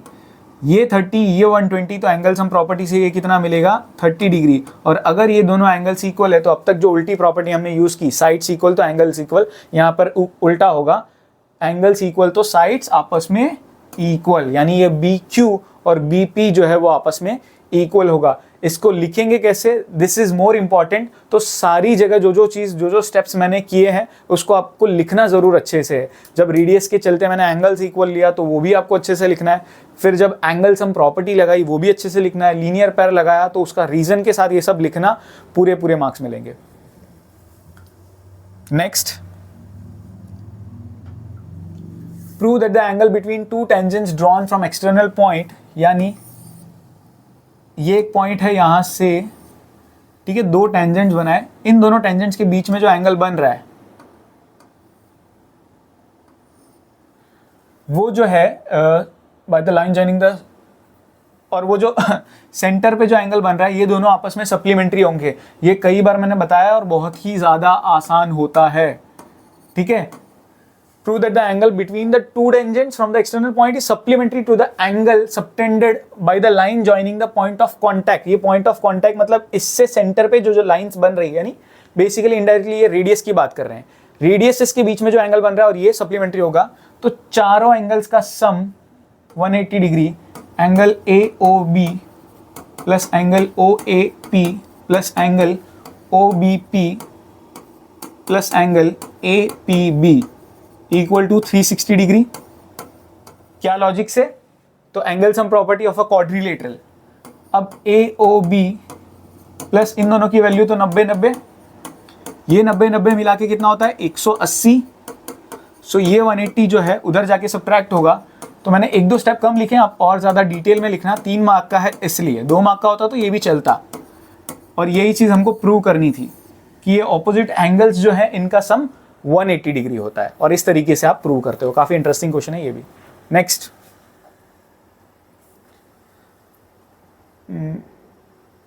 chord makes the angle 30 degree, a PAPB at the tangent drawn to external point, chord AB makes an angle of 30 degree with the radius, यानी ये एंगल हम यहाँ पर हमें दिया हुआ है 30 डिग्री, इसकी वैल्यू दी हुई है 30 डिग्री।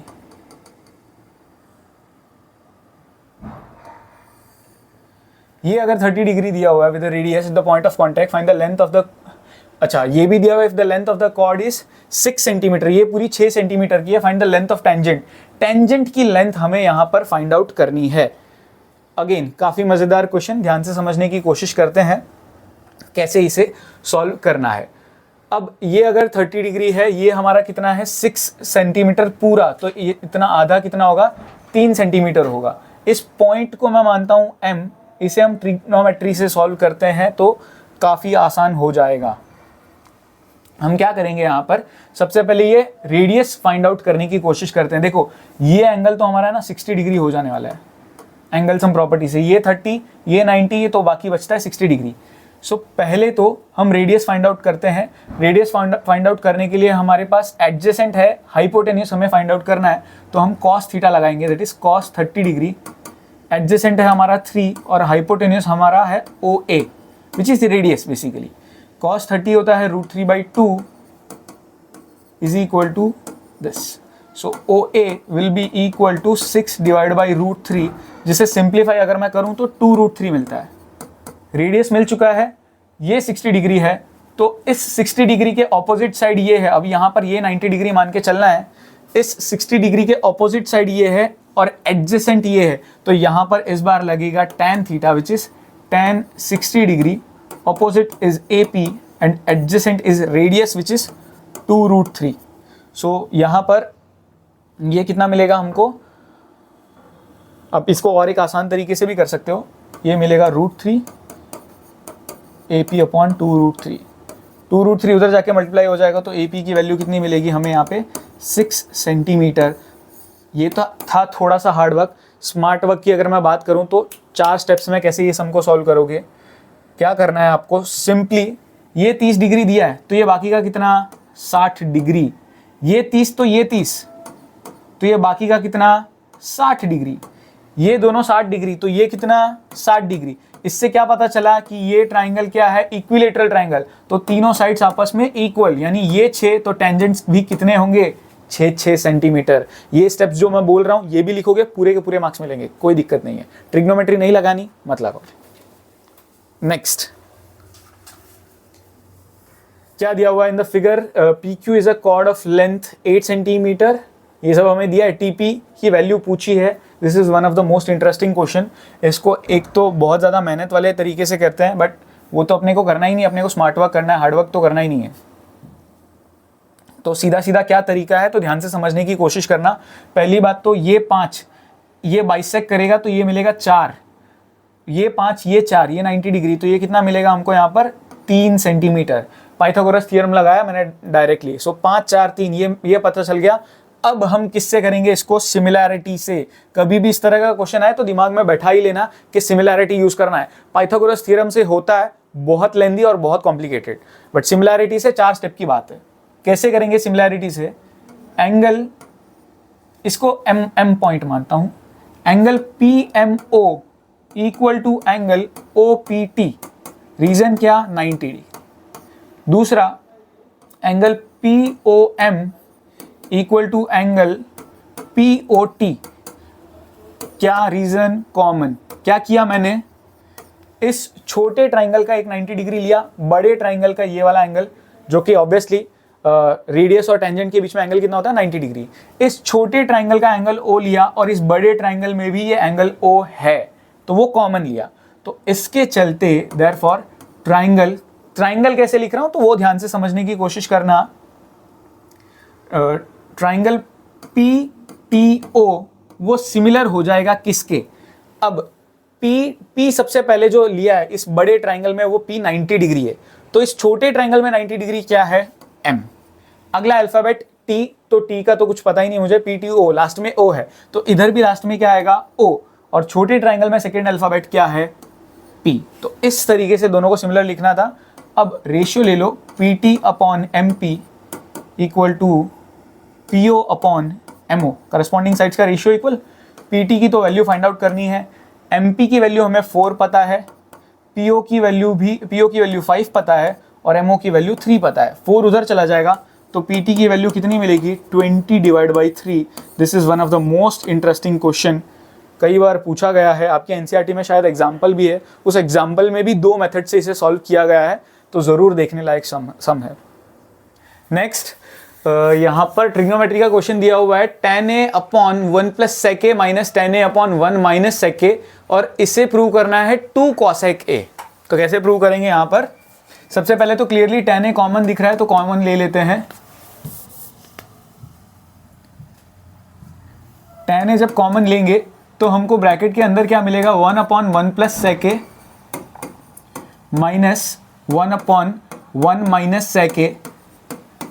अब यहाँ पर हम चाहे तो इनका ऑर्डर चेंज कर सकते हैं, ऑर्डर अगर हम चेंज कर देते हैं तो ये क्या मिलेगा tan a, या फिर पहले चाहो तो पहले भी एलसीएम ले सकते हो, कोई फर्क नहीं पड़ने वाला, एलसीएम ले लेते हैं। सो 1 minus sec a minus 1 plus sec a। यहाँ पर मैं ब्रैकेट क्यों बना रहा हूँ ये बहुत ज़रूरी है, ध्यान से समझना। मेजॉरिटी बच्चों से यहाँ पे छोटी सी गलती होती है, पूरा सम गलत हो जाता है। ब्रैकेट नहीं बनाते और डायरेक्टली बिना ब्रैकेट के लिखते हैं -1 प्लस sec a, जबकि ये माइनस से ब्रैकेट खुलेगा और साइन यहाँ पर चेंज होगी। अब 1 minus sec a 1 plus sec a क्या होगा, आइडेंटिटी लगेगी 1 माइनस sec स्क्वायर a, ये बनेगा tan a। ब्रैकेट्स अगर यहाँ पे ओपन करता हूँ तो 1 minus sec a minus 1 minus sec a divide by 1 minus sec square A is minus tan square A. ये बहुत ज़्यादा ध्यान से समझने वाली बात, sec square A minus 1 tan square A, लेकिन 1 minus sec square A minus tan square A, sign change हो जाता है, ये बहुत ज़रूरी है, ध्यान से समझना। 1 और -1 कट गया, माइनस sec a क्या होता है -2 sec a whole divide by minus tan square A. ठीक है, माइनस माइनस कैंसिल हो गया, एक tan a और एक स्क्वायर कैंसिल हो गया, सो ये क्या बनता है 2 अप और 1 अप, sec a को लिख सकते हैं 1 upon cos a divide by, यहाँ पर tan a को लिख, sec a को 1 अपॉन cos a लिखा, tan a को sin upon cos a cos A भी कैंसिल हो जाएगा, सो यहाँ पे बचता है 2 upon sine A, so this is equal to 2 cosec A. इस तरीके से हम ये प्रूव दैट सॉल्व करते हैं। काफ़ी इंटरेस्टिंग क्वेश्चन है, साइन और कॉस में बदल के भी आप कर सकते हो, कोई भी प्रोसीजर फॉलो करो आप आराम से इसे सॉल्व कर सकते हो। मैंने यहाँ पर कॉमन लेके एलसीएम वगैरह लिया है, आप चाहो तो आराम से साइन कॉस में बदल के भी कर सकते हो, पूरा का पूरा सही होगा। नेक्स्ट, ऐसा कुछ हमें प्रूव करना है, ये पूरी चीज़ जो है वो 2 के बराबर है। मेजॉरिटी बच्चे तो चक्कर खा के वहीं गिर जाएंगे इतना कॉम्प्लिकेटेड क्वेश्चन देख के, लेकिन दिस इज वेरी इजी। कैसे? सबसे पहले तो हम चाहे तो यहाँ पर एलसीएम ले सकते हैं, ठीक है। अगर हम एलसीएम लेते हैं तो ये पूरा ब्रैकेट उधर, ये पूरा डिनोमिनेटर जो है उधर जाएगा मल्टीप्लिकेशन में, ये जाएगा इधर मल्टीप्लिकेशन में। सो अगर इसे मैं यहाँ पर मल्टीप्लिकेशन में भेजता हूँ तो ये क्या बनेगा, cos cube theta into cos theta cos power 4 theta, then cos cube theta into minus sine theta is minus sine theta dot cos cube theta. अब साइन क्यूब थीटा को दोनों से मल्टीप्लाई करना है, so this will be plus cos theta dot sine cube theta minus sine power 4 theta. ये पूरा हमको मिला। इस पूरे को यहाँ पर अगर हम बेचते हैं तो हमको क्या मिलेगा, यहाँ पर प्लस में, ठीक है, cos into cos cube theta is cos power 4 theta, then cos theta into minus sine cube theta is minus cos theta dot sine cube theta. Sine theta को भी दोनों से मल्टीप्लाई करना है, सो ये बनेगा plus sine theta dot cos cube theta, और sine theta into minus sine power 3 theta is minus sine power 4 theta. ये पूरी चीज़ न्यूमरेटर है, हो सकता है आपको कॉम्प्लिकेटेड दिखे लेकिन ये पूरा का पूरा न्यूमरेटर है। और डिनोमिनेटर की वहीं पे बात करूं तो वो बनेगा cos theta plus sine theta into cos theta minus sine theta which is cos square theta minus sine square theta. अब यहाँ पर कुछ चीज़ें कट रही है तो उन्हें हम कट कर देंगे, सिंप्लीफाई कर देंगे, minus sine theta dot cos cube theta plus sine theta dot cos cube theta, ठीक है, और plus cos theta sine cube theta cos theta sine cube theta, ये भी कट गया। क्या क्या बचा, ये चीज़ें बची। अब यहाँ पर 2 कॉस पावर 4 थीटा है, 2 साइन पावर 4 थीटा है, 2 तो कॉमन ले लेंगे, अंदर क्या बचेगा, cos power 4 theta minus sine power 4 theta whole divide by cos square theta minus sine square theta. अब देखो कहीं ना कहीं ये पावर 4 वाले जो है उन्हें स्क्वायर का स्क्वायर लिख सकते हैं, ये आपको पता ही है। सो यहाँ पर ये बनेगा कॉस स्क्वायर थीटा का square minus sine square theta का square whole divide by cos square theta minus sine square theta. अब A square minus B square की आइडेंटिटी क्या कहती है, ए प्लस बी और A minus B cos square theta minus sine square theta. अब यहाँ पर ये cos square theta minus sine square theta cos square theta minus sine square theta तो कट जाएगा और इसकी वैल्यू 1 होती है, सो 2 into 1 which is 2।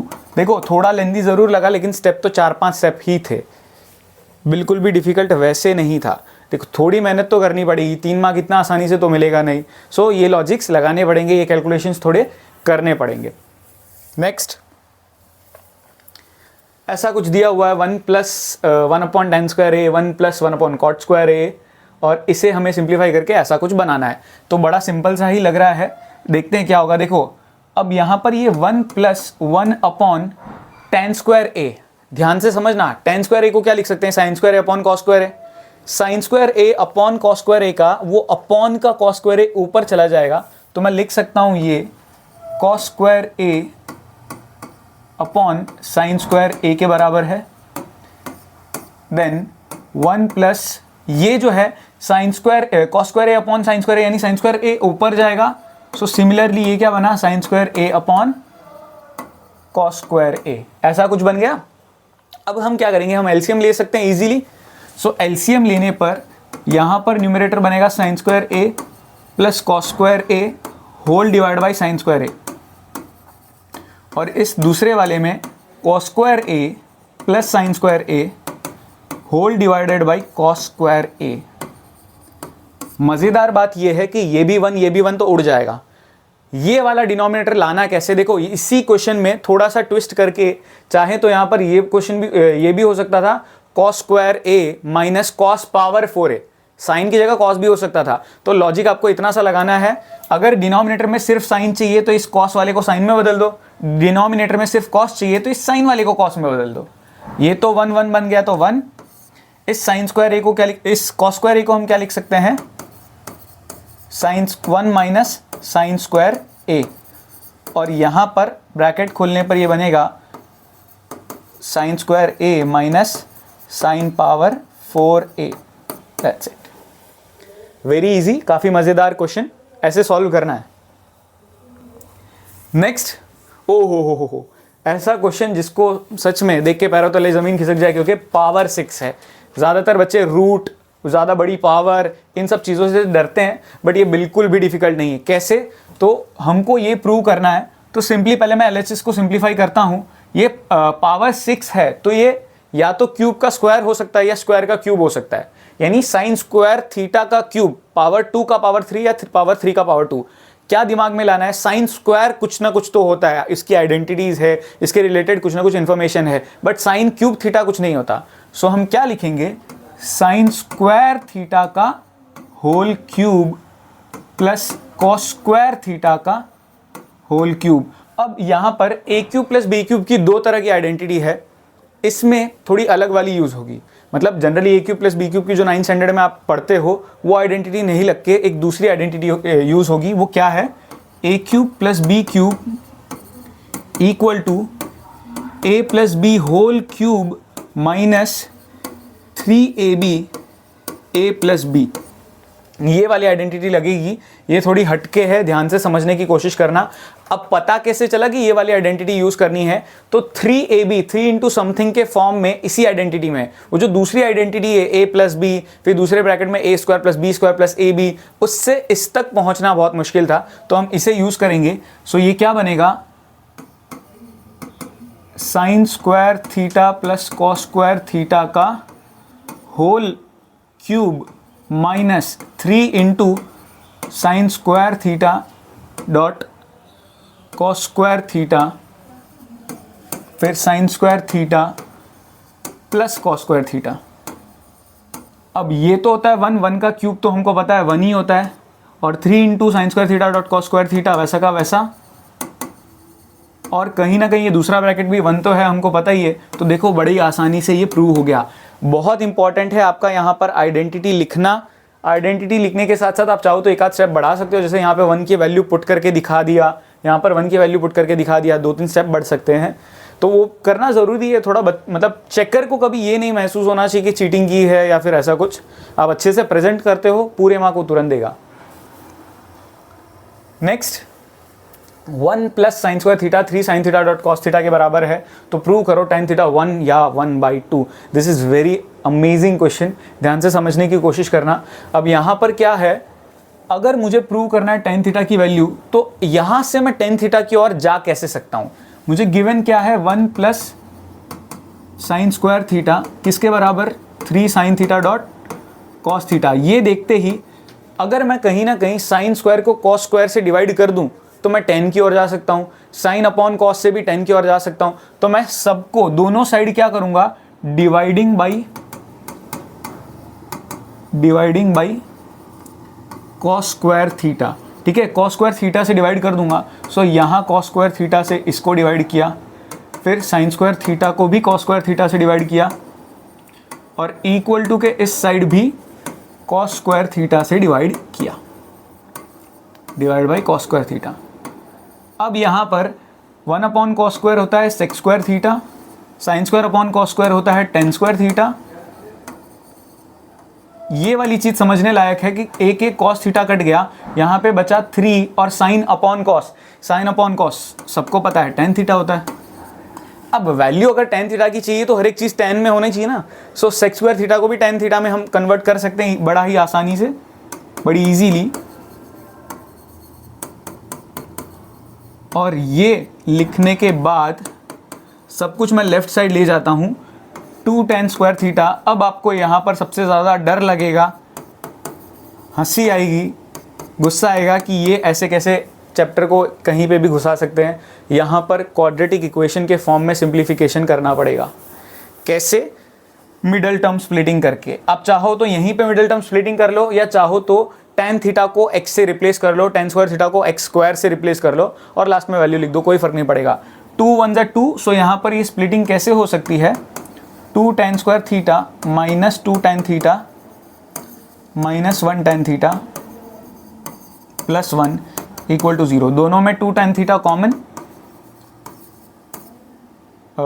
tan theta अंदर बचा माइनस 1 और यहाँ पर भी tan थीटा माइनस 1। सो एक tan थीटा, एक तरीके से tan थीटा माइनस 1 और दूसरे ब्रैकेट में 2 tan थीटा माइनस 1। सो एक tan थीटा की वैल्यू आएगी यहाँ पर 1 और एक tan थीटा की वैल्यू आएगी यहाँ पर 1/2। This is a very very amazing question. Logically समझो, अगेन रिवाइंड करो, पीछे जाओ, क्वेश्चन को देखो और वापस करो। नेक्स्ट क्वेश्चन,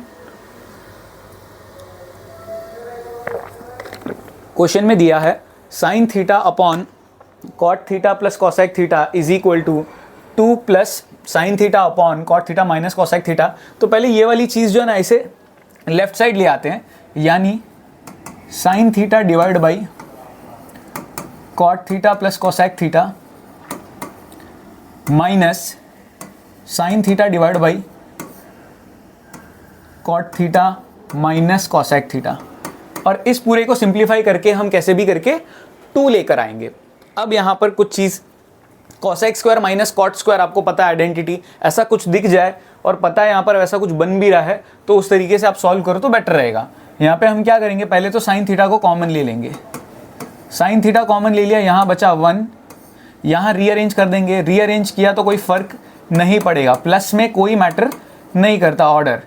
यहाँ पर रीअरेंज अगर मैं करूँगा डिनोमिनेटर को, तो ये बीच वाला साइन बदलना पड़ेगा और ये बन जाएगा प्लस, और डिनोमिनेटर हो जाएगा cosec theta minus cot theta. LCM लेंगे सिंपली,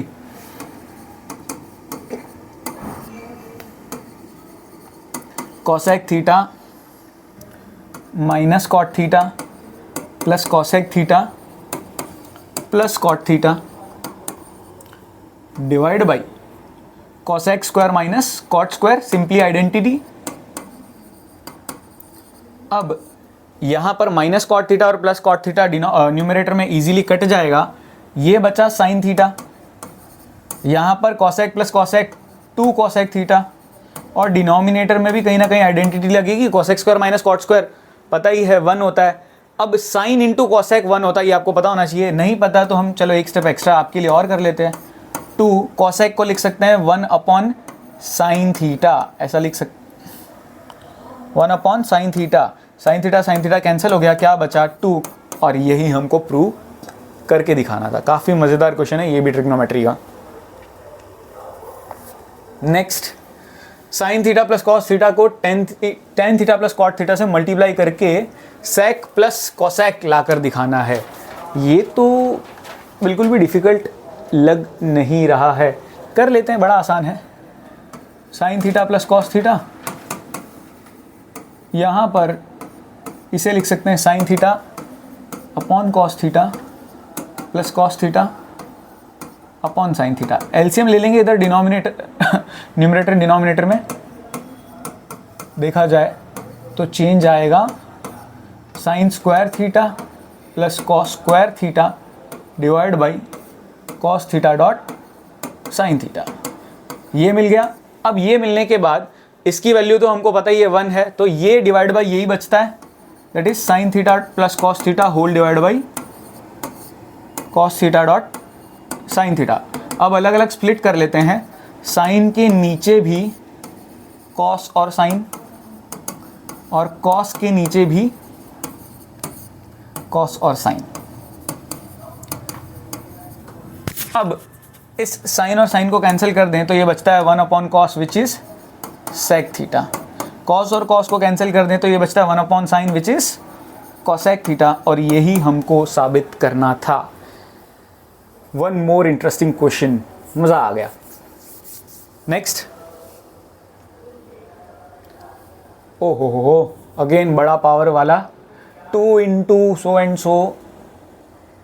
यहाँ पर क्या करना पड़ेगा, ध्यान से देखते हैं, समझने की कोशिश करते हैं।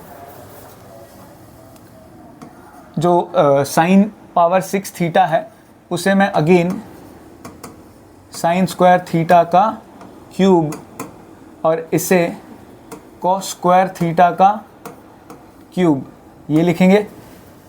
Then -3 into sine power 4 theta plus, ये इसे भी हम नहीं, इसको ऐसे ही रहने देते हैं, plus cos power 4 theta plus 1, ऐसा लिख दिया।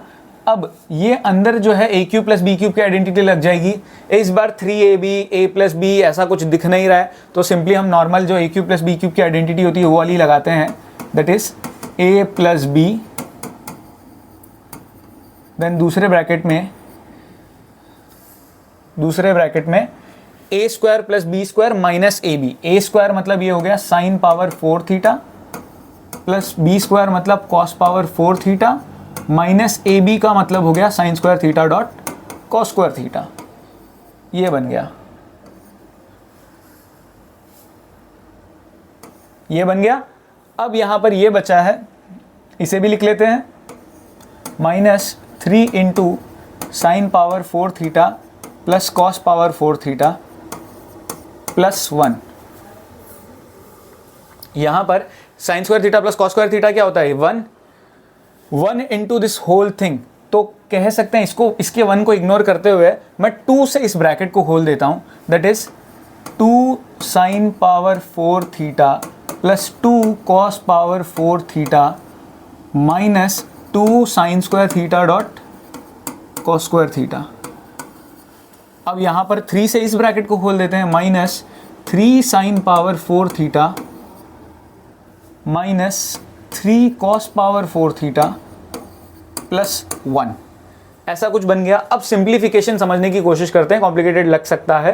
2 sign power 4 theta minus 3 sign power 4 theta is minus sine power 4 theta. Same इस तरीके से माइनस कॉस पावर 4 थीटा। बाकी क्या बचता है, एक तो ये -2 sign square theta dot cos square theta कह सकते हैं, सो -2 sign square theta dot cos square theta plus 1। अब यहाँ पर ध्यान से समझने की कोशिश करना, माइनस का साइन कॉमन ले लूँ तो अंदर इसे लिख सकता हूँ साइन स्क्वायर थीटा का स्क्वायर, इसे लिख सकता हूँ कॉस स्क्वायर थीटा का स्क्वायर, इसे लिख सकता हूँ 2 sign square theta dot cos square theta.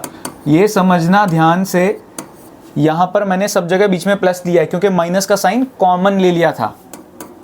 अब ये तो बना 1 माइनस, और ये बनेगा sine square theta plus cos square theta का होल स्क्वायर। इसकी वैल्यू 1 होती है, 1 का स्क्वायर 1 होता है, सो ये बनेगा -1। -1 का स्क्वायर नहीं हो रहा, बहुत ज़्यादा ध्यान से समझना, ये गलती हो जाती है। ये इसकी वैल्यू पहले 1 है, 1 का स्क्वायर हो जाने के बाद ब्रैकेट सिंप्लीफाई होकर 1 बन रहा है और फिर माइनस का साइन लग रहा है। माइनस का साइन ब्रैकेट के अंदर नहीं है जो उसका स्क्वायर होकर पॉजिटिव बनेगा। This is very important. So final answer हमको कितना मिलेगा यहाँ पर, 0। यही हमको प्रूव करना था। Next, from a solid cylinder of height 20 centimetre and diameter 12 centimetre, a conical cavity of height 8 centimetre and radius 6 centimetre is hollowed out. काफ़ी मज़ेदार क्वेश्चन लग रहा है। यहाँ पर क्या दिया हुआ है, सिलेंडर दिया हुआ है, सिलेंडर में से कोन को कट किया। ध्यान से समझना, सिलेंडर में से कोन को कट किया। सिलेंडर की हाइट 20 सेंटीमीटर, डायमीटर 12 सेंटीमीटर है। A conical cavity of height 8 centimetre, okay, और रेडियस 6 सेंटीमीटर। अब यहाँ पे ध्यान से समझना, सेम ही है दोनों का रेडियस। देखो कैसे मजाक मस्ती कर रहे हैं, खेल रहे हैं तुम्हारे साथ। सेम है रेडियस, कैसे पता चला? सिलेंडर जो है उसका डायामीटर दिया हुआ 12 सेंटीमीटर, तो सिलेंडर का रेडियस कितना हुआ, 6 सेंटीमीटर, और कोन का रेडियस 6 सेंटीमीटर डायरेक्टली दे दिया था। तो कंफ्यूज यहाँ पर बिल्कुल मत होना, दोनों का रेडियस एक तरीके से सेम टू सेम है, फर्क सिर्फ हाइट का है। Find the total surface area of the remaining solid. Very simple, जो बाकी बचता सॉलिड है, अगर मैं कोन शेप कट करता हूँ किसी सॉलिड में से तो अंदर सरफेस जो है वो कोन शेप का बन जाता है। तो इस तरह का क्वेश्चन आपके एनसीईआरटी में भी है। यहाँ पर समझना, जो टोटल सरफेस एरिया बचता है it is nothing but CSA of cylinder plus CSA of cone. ठीक है, ये कर्व्ड सरफेस गिना, अंदर का कोन वाला कर्व्ड सरफेस गिना, और नीचे से भी, ऊपर से कोन कट करते वक्त ऊपर का सरफेस खाली हो गया, हट गया, लेकिन नीचे बेस अभी तक एग्जिस्ट करता है, प्लस बेस ऑफ सिलेंडर। ठीक है, ये सब चीजें आपको कंसिडर करनी है। Now what is CSA of cylinder? It is simply 2πRh। यहां पर दोनों का हाइट सेम नहीं है, हालांकि चलो हाइट आता भी नहीं है, कोन में तो कोई दिक्कत वाली बात नहीं है। πRL plus base of the cylinder is nothing but πr²। ये सारी चीजें बचती है। अब ध्यान देने वाली बात, यहां पर स्लैंट हाइट जो है वो कोन की दी नहीं है, कोन की हाइट जरूर दे दी है। कितनी है हाइट? 8 सेंटीमीटर।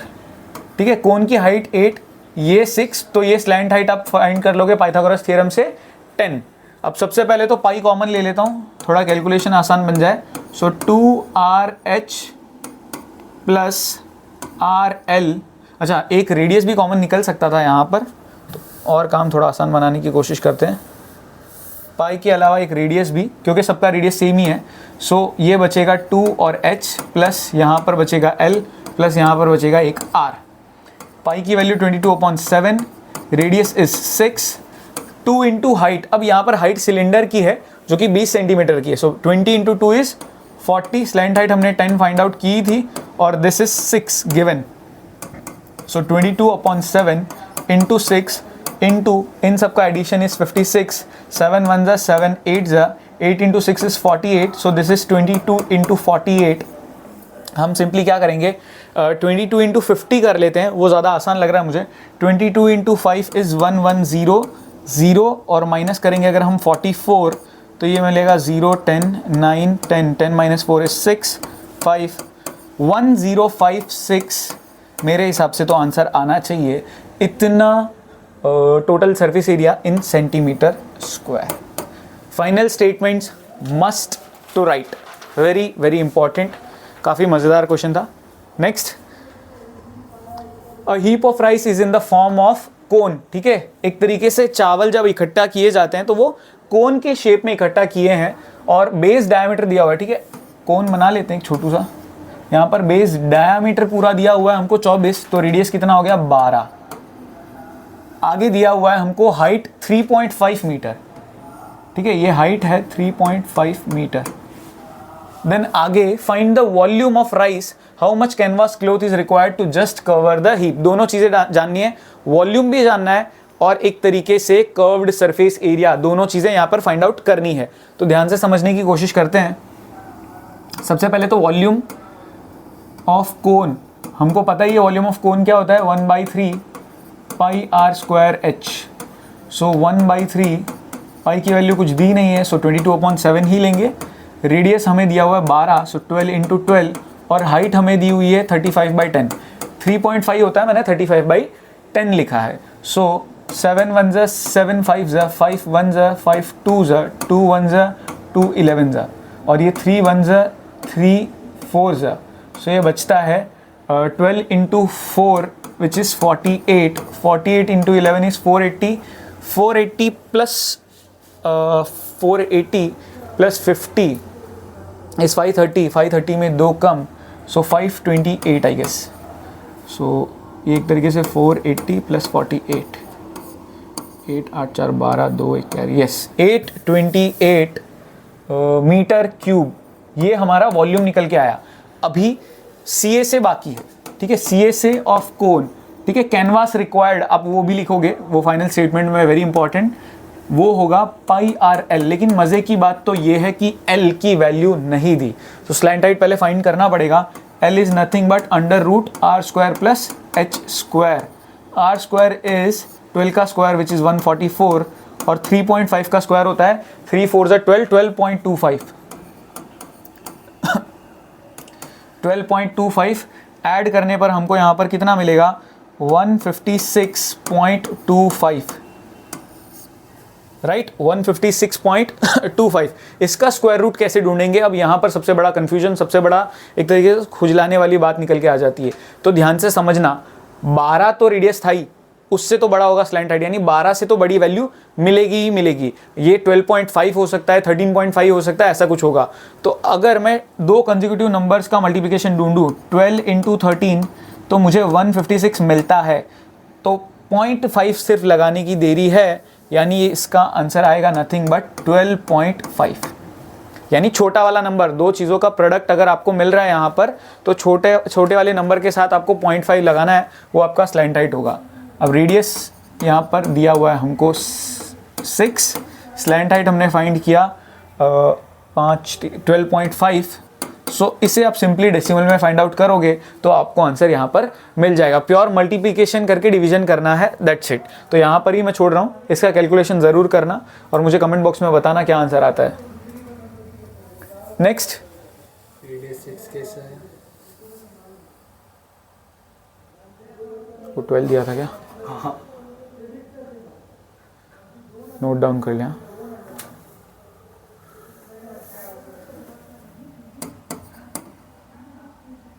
इंटू 12.5, रुक जा,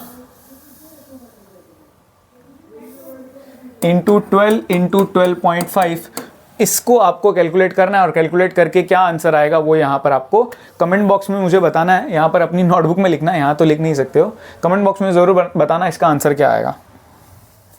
next, a conical tent is to accommodate 11 persons, each person must have 4 square meter of space. ठीक है, कॉनिकल टेंट है, बड़ा सा तंबू है, गोल आकार का लैंड है जहाँ पर यहाँ पर व्यक्ति जो है वो बैठ सकते हैं। ठीक है, कितने लोग बैठ सकते हैं? ऐसे 11 लोग बैठ सकते हैं। इतनी इंफॉर्मेशन अब तक समझ में आ गई। अब each person must have 4 square meter of space. ठीक है, हर पर्सन जो है वो 4 मीटर स्क्वायर का स्पेस ले रहा है। 1 person 4 मीटर स्क्वायर। अब on the ground and 20 metre cube of air, air कितनी मिल रही है? 20 मीटर क्यूब की। Find the height of the cone, height हमें फाइंड करना है, बहुत सिंपल। सो सबसे पहले तो मैं ना बेस का एरिया ढूंढ लेता हूं, area of base. This is very simple. Area of base क्या होगा? एक जन 4 मीटर स्क्वायर ले रहा है तो 11 जन कितना होगा? 11 into 4 which is 44 metre square. अब एरिया ऑफ बेस होता है पाई आर स्क्वायर, जिसकी वैल्यू कितनी दी है? 44, यानी 22/7 r square equal to 44। So r square is nothing but 44 into 7 divide by, r square is equal to 44 into 7 divide by 22, ये 2 ज़ा। सो आर स्क्वायर की वैल्यू एक तरीके से मिली हमें 14। अब यहाँ आपको बिल्कुल भी घबराने की ज़रूरत नहीं है, आर स्क्वायर 14 मिला तो आर की वैल्यू क्या √14 लेनी पड़ेगी, तो ये टेंशन लेने की जरूरत नहीं है। ढूंढना क्या? हाइट ऑफ द कोन, वो इसी से मैं ढूंढ के बता दूंगा कैसे। ध्यान से समझो, देखो 20 मीटर क्यूब का एरिया एक जन ले रहा है। ठीक है, 1 person 20 metre cube. So 11 person का कितना? 20 into 11 which is 220 metre cube. इतना वॉल्यूम, इतना एयर, इतना वॉल्यूम एक तरीके से अंदर का दिया हुआ है। तो सिंपल सी बात है, वॉल्यूम ऑफ कोन हमें दिया हुआ एक तरीके से 220। वॉल्यूम ऑफ कोन होता है 1/3 पाई आर स्क्वायर एच, जिसकी वैल्यू दी हुई है 220। 1/3 पाई की वैल्यू हमको पता है 22/7। रेडियस का स्क्वायर हमने 14 ढूंढा था, तो पूरे आर स्क्वायर की जगह हम 14 लिख देंगे और into h is equal to 220। 7 1 ज़ा 7 2 ज़ा, ये सारी चीज़ें हम इक्वल टू के उस साइड भेज देंगे। h will be 220 into 3 divide by 22 into 2। 1 ज़ा 10 ज़ा, 2 1 ज़ा 5 ज़ा, एंड 5 इंटू 3 तो हमको बचपन से पता है 15 मीटर। सब कुछ मीटर में है, इसीलिए वॉल्यूम जो है वो मीटर में दिया हुआ है, इसीलिए यहाँ पर हाइट कितनी आएगी? 15 मीटर। काफ़ी इंटरेस्टिंग क्वेश्चन था, मस्ट मतलब 2 बार तो सॉल्व कर ही लेना। A student was asked to make a model shaped like a cylinder with 2 cones attached, यानी एक सिलेंडर है, उसके दोनों बाजू कोन है। नहीं, ये तो अच्छा नहीं बना। ये सिलेंडर, एक कोन इधर और एक कोन इधर। अभी अच्छा तो नहीं बना बट ठीक है। Two cones attach to its end by using a thin aluminium sheet. The diameter of the model is 3 centimetre. Diameter 3 centimetre है तो रेडियस कितना होगा? 1.5 सेंटीमीटर। आगे इंफॉर्मेशन दिया इट्स टोटल लेंथ, ठीक है, टोटल की टोटल लेंथ पूरी की पूरी वो दी हुई है 12 सेंटीमीटर। अब if each cone has a height of 2 centimetre, ये जो है वो भी 2 सेंटीमीटर हाइट है, ये जो है वो भी 2 सेंटीमीटर की हाइट है। तो हमें पूछा है find the volume of the air contained in the model. Volume of air पूछा है, बहुत आसान सा क्वेश्चन लग रहा है मेरे को तो। अब खाली इतना सा ज़रूर दिमाग चलाना है आपको, जो सिलेंडर है उसकी हाइट कितनी होगी?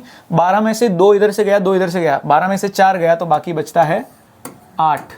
तो इतना सा बस आपको थोड़ा सा दिमाग लगाना था। बाकी क्या है? सिंपल है। वॉल्यूम ऑफ मॉडल, मॉडल मतलब हीरोइन नहीं, यहाँ पे ये इस मॉडल की बात कर रहे हैं। This is 2 into volume of cone plus volume of cylinder. अब वॉल्यूम ऑफ कोन क्या होता है? 1/3 पाई आर स्क्वायर एच, और वॉल्यूम ऑफ सिलेंडर होता है पाई आर स्क्वायर एच। ज़रूरी बात यहाँ पे मतलब ध्यान से देखने वाली बात, एच अलग अलग लिया क्योंकि हाइट्स अलग है, बट आर सेम लिया क्योंकि रेडियस सेम है, ठीक है। इसके हिसाब से आपको डिसाइड करना पड़ता है। सो पाई आर स्क्वायर तो कॉमन ले लिया यहाँ पर, यहाँ बचेगा 2h/3 और यहाँ सिर्फ बचेगा h। पाई की वैल्यू नहीं दी है, सो 22/7। रेडियस की वैल्यू 15/10 इंटू 15/10। यहाँ पर 2 into height of cone is 2, so 2 2 4, 4/3 plus इसकी हाइट दी हुई है हमें 8। सो ये 5 3 5 2 5 3 5 2 एंड 2 एंड 11। सो यहाँ बच रहा है 11 into 9 divide by 7 into 2 is 14। और यहाँ पर एलसीएम लेंगे, so 8 into 3 is 24, 24 plus 4 is 28, so 28/3। 1 2 1 3 so क्या क्या बच रहा है? 11 3 और 2, so 11 into 6 we know that this 66 इतना सेंटीमीटर क्यूब इस मॉडल का वॉल्यूम निकल के आएगा। एक और सरफेस एरिया वॉल्यूम का बहुत ही बढ़िया क्वेश्चन, लायक क्वेश्चन एकदम, जो पूछा जा सके। वैल्यूज़ बदल सकते हैं, थोड़ा बहुत सिनेरियो बदल सकते हैं, मॉडल में कोन की जगह हेमिस्फीयर चिपका सकते हैं, बट लॉजिक कुछ इस तरीके से आपको लगाना है। कैलकुलेशन शार्पली, क्या चीज़ें कॉमन लेनी चाहिए, क्या कैसे कट करना चाहिए, उस पर ज़्यादा ऑब्जर्वेशन होना चाहिए। ये छोटी छोटी चीज़ें बड़े मार्क्स दिलाएगी। Next, a solid sphere of radius 10 centimetre is moulded into 8 spherical solid balls. ठीक है, बड़ा स्फीयर छोटे छोटे बॉल्स में कन्वर्ट हुआ, तो मैं कह सकता हूं volume of big sphere equal to 8 into volume of 1 small ball. ठीक है, छोटे छोटे जो बॉल्स बन रहे हैं उसके बराबर। अब क्या दिया हुआ है? Then the radius of each small ball, इसका वॉल्यूम होगा 4/3 पाई आर क्यूब। ये होगा 8 इंटू 4/3 पाई छोटा आर क्यूब, छोटा रेडियस। 4/3 कट पाई कट 8 उधर चला जाएगा, और आर क्यूब कितना है हमारा? 10 का cube divide by 8 is equal to are cube. अब यहाँ पर जो 8 है उसे 2 का क्यूब लिख सकते हैं हम, that is 10 cube divide by 2 cube is equal to are cube. हर जगह से क्यूब रूट ले लेते हैं, सो यहाँ बचा 10, यहाँ बचा 2, यहाँ बचा आर, तो आर कहीं ना कहीं कितना है? 5 सेंटीमीटर।